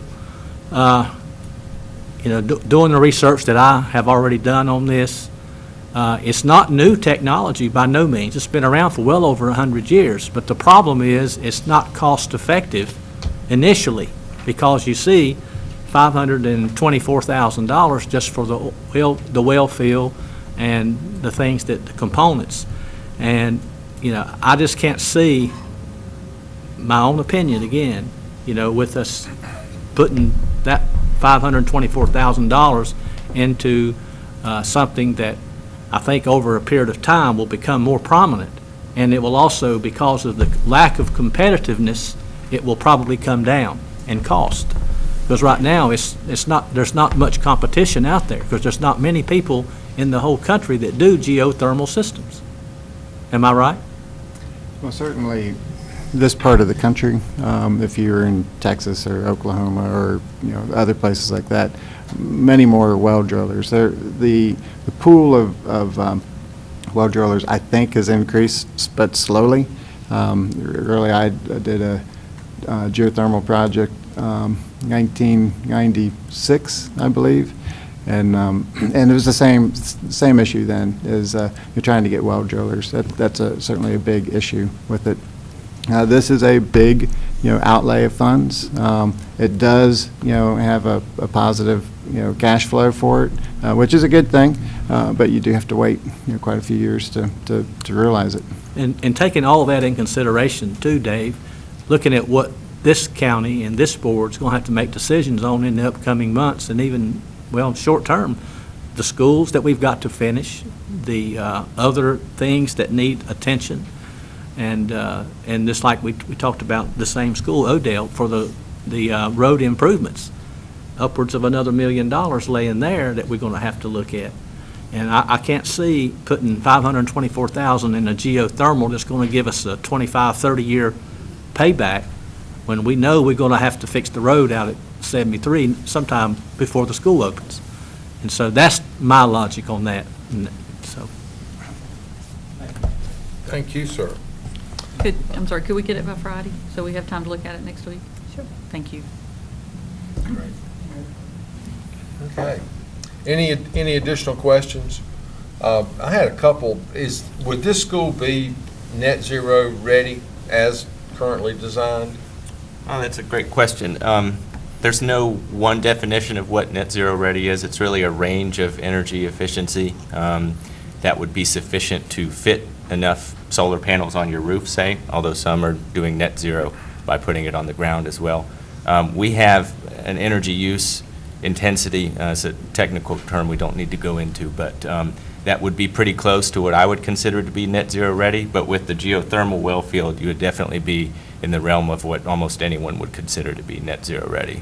So, and again, just to reiterate, even the base bid design is designed to meet the Energy Star, which is a very high level of performance set by the EPA. So I hope that answers your question. Yeah, I think so. And the other question is, what is the timeline on a decision on this, on the LED lighting option? What would you say? Yeah, in talking with the contractor, certainly what's going to be impacted is their submittals and long lead items. The LED is not that significant of an issue itself. Certainly, that should be 60 days or less. Can work with that. Anything other, like the geothermal, has a more of an impact as you look at the grading that needs to happen and long lead items of cooling tower and chiller. Cooling tower and boiler. Right. Great. Thank you. Okay. I guess, how long is the current bid that he's holding, how long is that good for? That's the question on the LED lighting, because if the bid expires in 2 weeks, we have to make a decision. If the bid's good for 60 more days, right, we have some time to look at the information and make a decision. So in the construction documents, in the bid documents, we put in a requirement of an additional 81 days. That time period has expired. Prior to the Christmas holidays, we talked to the contractor in anticipation that it was going to expire, asked them, would you continue to hold the price? And they said yes. I believe it was 60 days. Again, if something is impacting the schedule, that's where that starts to fall down, break apart. Very good. Thank you very much for being with us tonight. Thank you. If you will all bear with me, we're going to make one slight additional adjustment to the agenda. Item 4.11, we have the district attorney with us. She has another meeting to get to, so if we could have that presentation now, we would appreciate it. And this is regarding office renovations in the courthouse and courthouse annex. Good evening. I'd like to first introduce our district attorney, Roxanne Bennett-Coven, and Catherine Combs with the North Carolina Department of Public Safety. And I want to get started by giving you a little background about what we're talking about because there are new commissioners on the board. Last year, we completed renovation of the courthouse annex behind us across the street. And during that renovation, we created some extra file storage and some sort of unfinished future space that we could eventually use I guess, for expansion of the courthouse. And the significance there is that it will allow us to stay in the existing courthouse and sort of branch out into the courthouse annex without building new facilities or going off-site. So I want to let Roxanne and Catherine sort of tell you a little bit about their needs. Thank you for moving us up, and I'll try to be very brief. I think it's important just to give just a tiny bit of background in saying that as the elected district attorney starting my 13th year, I've come to 3 of these meetings, the 3rd of which is tonight. So I want you to know that I've been very frugal with the county's money and have not asked for much, but there comes a time where you have to step forward and assess the needs. And so we have 10 attorneys in the office and 7 victim witness assistants. Counting myself, that's 17 people. And we've had 2 cuts by the legislature in the last 5 years, which we hope to reestablish. In our current office space, most of our offices, all of our offices for the legal assistants and a few for the attorneys, we have people doubled up in. We do a lot with a little, but I think the time has come where we need more space, primarily for conference room. We have 1 small conference room in our office that very crowdedly seats about 8. And when I'm meeting with a family whose loved one has been murdered, or with the chiefs of police and the sheriff and law enforcement, it does not suit the needs of just that simple type meeting. If I'm in a meeting and my chief assistant has a sex crime victim and her family there, then she's got to scour the courthouse to find someplace else to meet with them. And with the office of our size, we absolutely need a larger conference room. Additionally, the renovations that Mr. Miller is talking about would also give our office a workroom, not a brand new workroom, but we would take the very small kitchen area and turn that into a workroom, which is truly vital for an office of our size. I think if you were to look around the county, perhaps -1, our office is the largest law firm if you were to categorize it that way, but we have very small amount of space to actually do our discovery demands and things such as that. So it would renovate our kitchen and turn it into a workroom. Currently, the workroom we have that includes a copier and a lot of other equipment is probably about 5 by 10. You can fit 2 people in there if you kind of shimmy next to one another. So there's definitely the need there. I think the renovations that we've talked about would take that workroom and turn it into a very small office, which would be helpful. So we're not asking for additional space. We're asking to take the space that is there and use it in different ways, and then take our old file room and turn that into what would then become, I'll call it our workroom / kitchen area. The last thing I'll just say is this: I would invite each of you to come over at any time, if you will call me, to just take a walk through and look at the district attorney's office. I feel like in the time that I've been there, which is now 19 years, we've had little expansion, and yet we've made do with much of what we have. I'll just share one final point. Many times when the conference room is occupied, we'll go to the kitchen to meet with folks. And the last time, it was quite embarrassing, to be honest with you. I had all of our chiefs, our sheriff, and the head of the State Highway Patrol in a meeting discussing a very serious type of case that we were trying to decide on charging in our kitchen. And while we sat at this small table that seats about 5 people, the sink acts as a geyser in our kitchen, and it spews water up, and you hear all this gurgling, and I could see them kind of dodging. So I think that's just one testimony of many stories we could give of we absolutely need to have a conference room, a more suitable work area. And the great thing is, I think you'll hear, is that the money that is being requested is not additional funds, it's leftover funds from the original project. So we're not here asking for new money, we're asking to use other money that had been set aside, right, if that's correct, to make these renovations. Thank you also for allowing us to talk to you tonight. I'm Catherine Combs. I'm with Probation and Parole with the North Carolina Department of Public Safety. We have been appropriated 6 new probation officer positions here in Cabarrus County.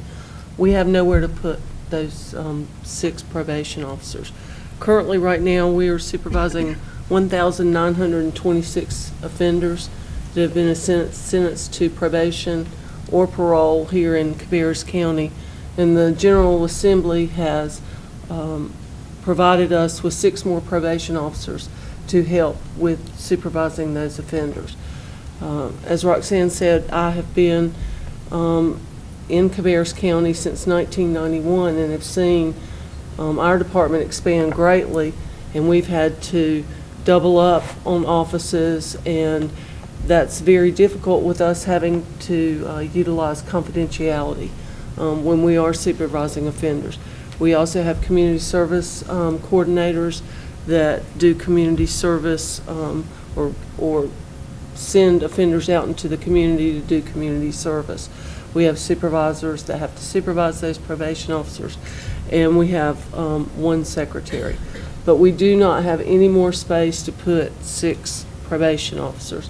And as Roxanne said and Michael has said, these are leftover monies for this space that we are going to move into the basement of the courthouse. Right, so what we're asking is for permission from the board to use those extra, excuse me, those extra funds available in the construction account to achieve these renovations and expansions in each of these offices. So Megan, can you scroll up to the floor plans? We've got some sort of preliminary floor plans that Griffin Architecture did for us.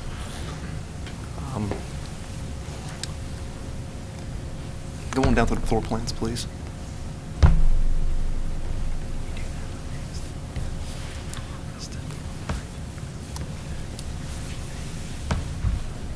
Okay, this is a floor plan from the District Attorney's Office. In the lower right-hand corner is their office, and this is actually a demolition plan showing some walls that would come out there, and then at the upper right-hand corner as well. Can you go to the next floor plan, please?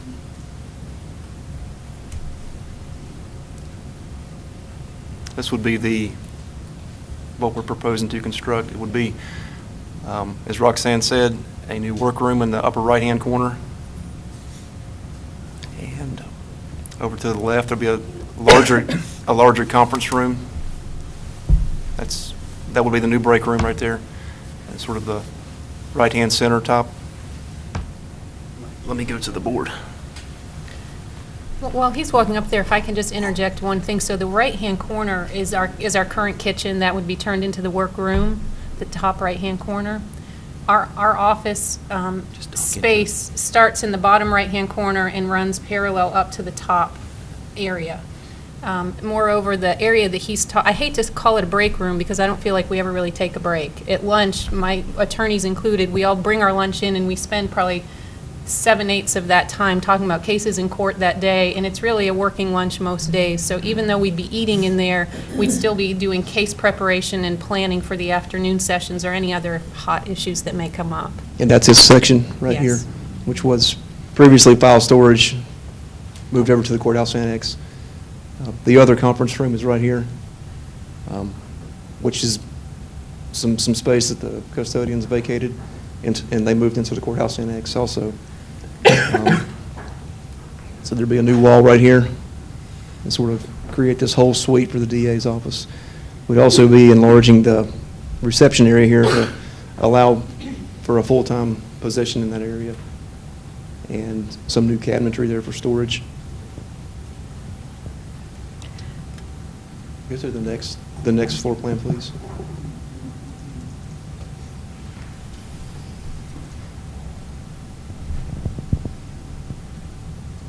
This is the basement of the courthouse attached to the courthouse annex, and this would be the space for the new probation officers. Right here in the old Sheriff's Department basement, there'd be 4 new spaces for officers. And then scroll up a little bit, please, Megan. There'd be 6 new offices in this area right here, which is all renovated space and just kind of waiting to be used. And then right down here, there'd be 2 more offices, which would be sort of converting some cubicles into hard-bought offices.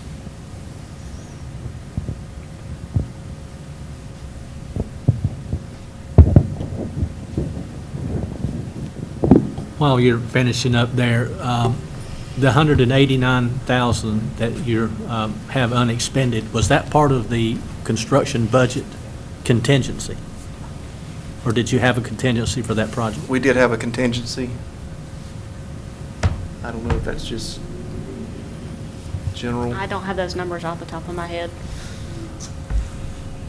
Do you know if that's the balance of the money in there, or is there more money in that account? The 189 that's in the agenda item was what was left over for the 3 parts of the courthouse. The Okay. parking lot, the Demolition. demolition. And renovation. And the renovation. Thank you, there was 3 pieces. And so with this space, how would that leave you guys, set for the future, or just barely getting by still, or what? You know, the reality of it is this: we need a new courthouse. I don't know when the time will come where the county can afford it. That was the very first time I'd ever come before this board, and that was probably 6-8 years ago.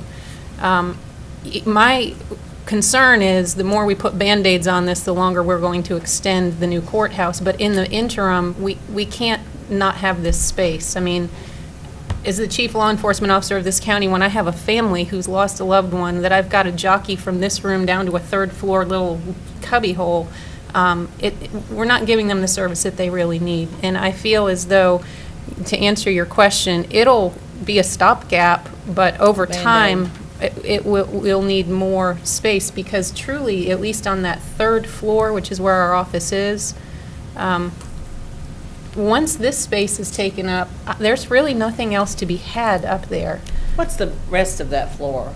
Judges' suites. Okay. There are 2 courtrooms kind of in the center of that floor, and then the front corridor is off of the elevator for the public. They have access to the courtrooms. And then there are a couple of small offices up there that's our teen court and mediation center offices. And that's in the grand jury room. The grand jury room is in that top right front corner. Thank you. Has Griffin Architecture done any cost estimates? I mean, We you're have asking for the whole balance. Do you have any idea if that's the right amount of money, or?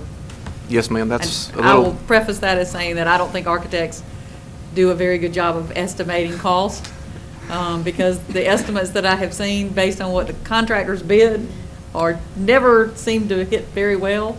we had a local contractor to give us a construction budget, and that budget is $200,000, which includes a $24,000 contingency. That budget does not include furnishings. So, or design fees. So we have identified some other projects that we've had some savings on that we would be able to fund the gap in there.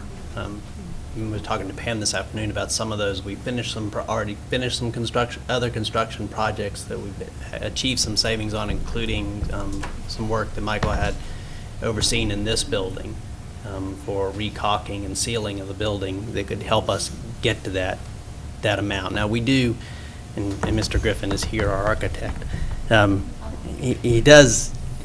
We did take a very conservative approach in that estimate to make sure we would be giving you a good figure. We estimated about $250,000 for the total project. okay, so I guess that what I would like to see, and I think that Mr. Griffin is an excellent architect. Let me say that, longtime friend, excellent community member who supports many different areas in this community. He knows what I'm referencing. So I do think that he does an excellent job. So you have an estimate from a contractor or a bid from a contractor? Well, you can't bid it yet. It's a budget number. A budget Right, number. we'd have to go for an Okay. informal bid. And it is somebody local, Yes, ma'am. which is something that you're quite interested in, so that's why I was piggybacking off of that. What I would like to see, based on your comments in this particular motion, I would prefer to see a agenda item for $250,000, the total amount of the project that identifies this amount and the other amounts and where that would come from in order to, I don't like making a motion in 2 weeks that says 189.5 and we already know that we're $70,000 short. So I would, or 61.5 short. I would much prefer to see the item that covers the whole 250, that includes furniture, because you're going to need some furniture, make sure that it includes the technology that you're going to need, because obviously you need technology. I'd rather see a whole package than part of a package, if that makes sense. And I don't know if you will have that in 2 weeks. We will not. So what I would ask is if you're interested in moving forward, we do have a contract that we've not approved yet, because we wanted to bring this before you for Mr. Griffin to do the detailed architecture. So we could move forward with that and actually take it to an informal bid and bring it back to you both with the with that informal bid cost and give you a real cost of that, and then with the necessary money, where the money would be, identify those sources and how it had to be moved to do that. I would be more comfortable with that. Okay. So that we know that you're getting the funding that you need to make sure that it works. I would rather see the whole thing. Okay. And once you would get to the point where it was funded, how long would it take you to get everything done? Was there a time frame? Yes, the construction budget, he said 4 to 6 weeks for completion. It's just construction, that's not accounting for design or anything. That'd take 2 or 3 days for a kid to design it. Right? Any additional questions, commissioners? I had one. Is it 6 new parole officers at one time seems to be a lot. I mean, what would be your expectations as to what period of time might allow? Of course, I know it depends on your caseload, I guess, but you must have been really far behind. We were. We had, our officers averaged anywhere from 80 to 90 cases apiece. And so we need those officers now, definitely. And I understand the problems, but I've had to hold back. I've already got the furniture for those positions stored in Winston-Salem because I have nowhere to store the furniture that come with those positions. But as soon as we can get those positions, then it takes time to train them. So we're looking at maybe June before they can actually take a caseload, depending on when you get that space built. Right. When was the last time you had an increase in the number of officers? I'm just looking down the road, how long this space is going to last. We've had periodic, over the years, 1 or 2. I don't remember a time when I've had 6 at one time. Right. We like maybe every year we might get 1 or 2 officers. I'd say the last increase was probably 5 years ago, maybe 3 or 4. One of the things I would just address to that so you understand the why behind it. When our legislature designed the Justice Reinvestment Act, they want fewer people in jail and more people on probation. And so as a result of that, now that we've caught up to that legislation, there's a lot more people on probation than there were 2 years ago. Not that I'm pleased with that, because we've got a little different perspective on how things need to be handled, but I think that's why they're seeing this huge increase while the rest of us have taken cuts. Right. Yeah. Okay. Just for clarification, the salaries and the benefits for those 6 people, the state of North Carolina is paying, not Cabarrus County. No. We are charged with providing the facility and the maintenance of that facility, but we are not charged with providing the salaries for those people. Yes, ma'am, that's correct. I always like to clarify. Thank you. I just have one more thing, Chairman Morris, and that is, if we do the upgrades for the DAs, what we're talking about here, how is that going to affect, like, the judges? Do they have enough room? Are we going to be needing space for the judges anytime soon?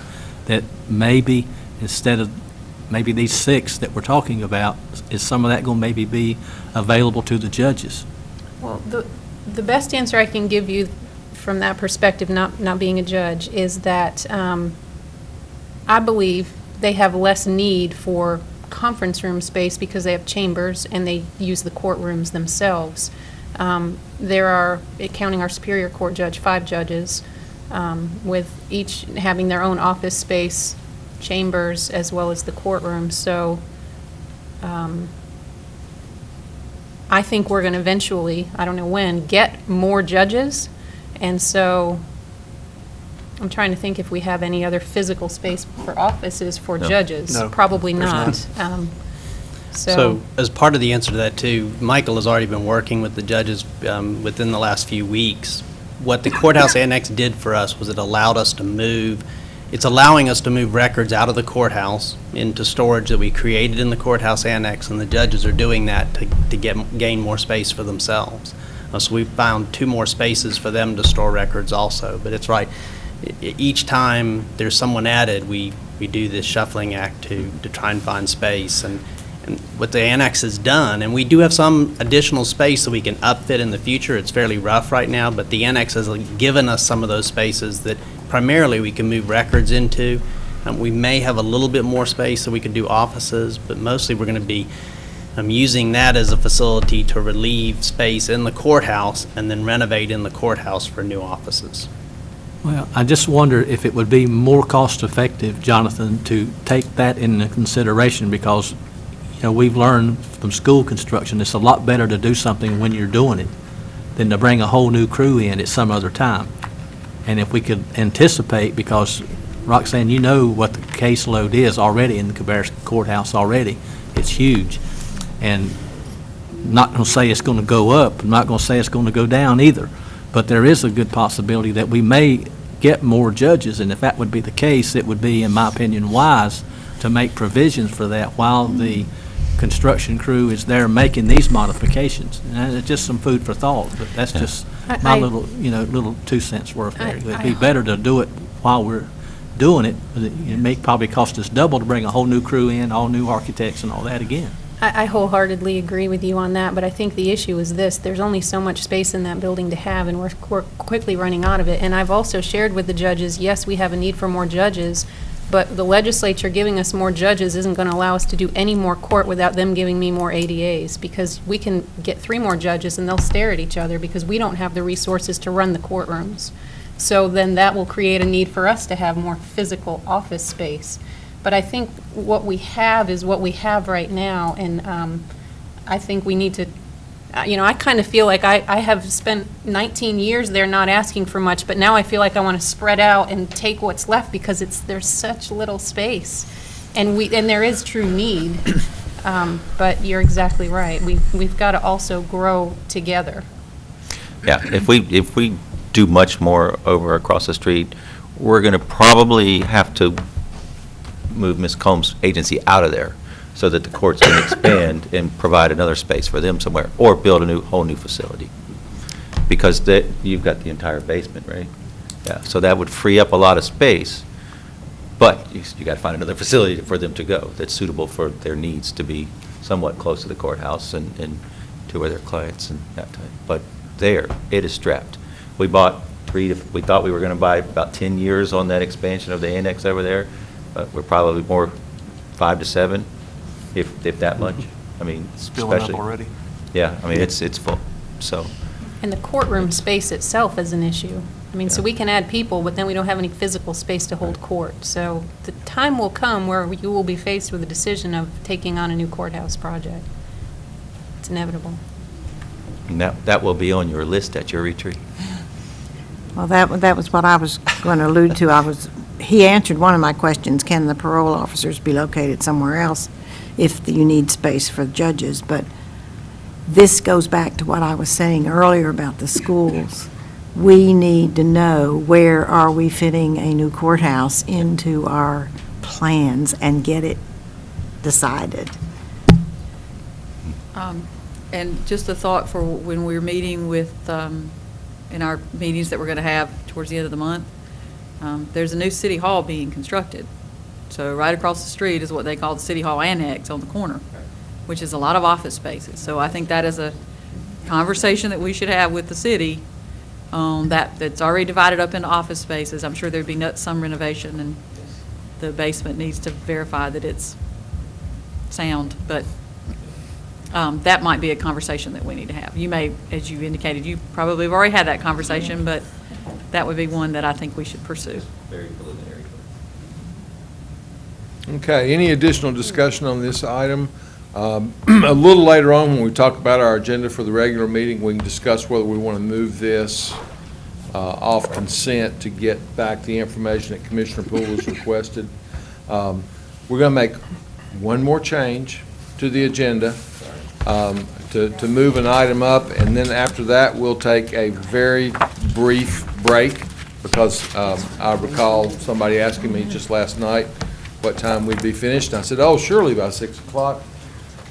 Obviously, I was wrong, but we're going to hear item 4.15. Wait a minute, is that right? Yeah, item 4.15 next. Kelly Sifford talking to us about a public hearing for the home program. Thank you. What I'm requesting is the ability to amend our 2011 and 12 and 2012-13 home program funds to allow for a housing reconstruction project and associated demolition. There's approximately $58,000 left in FY12, so the request has to be to amend 2 years. We have a home that it would require as much to repair it as it is currently estimated value, and there is an overcrowding situation, so we would have to add some space to it.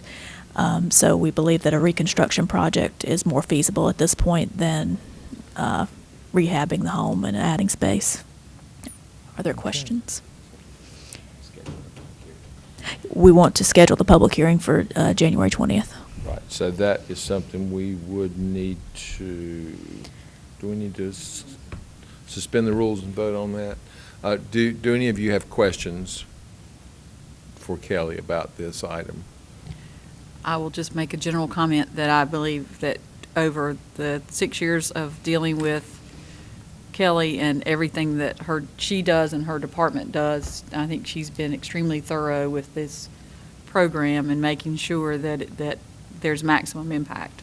So I am fine with moving forward and calling for the public hearing. And if you're ready for a motion, I would make a motion that we suspend the rules. We have a motion and a second. Any discussion? All in favor say aye. Okay, we have now need a motion to call for a public hearing for our next regular meeting. I'll make a motion to call for a public hearing. Second. Okay, we have a motion and a second to call for a public hearing at our January 20th meeting. I think that's the correct date. Any further discussion? If not, all in favor say aye. Aye. All opposed, no. Motion passes. Thank you. Okay, we will take a very, we will try to start back at 10 minutes until 7.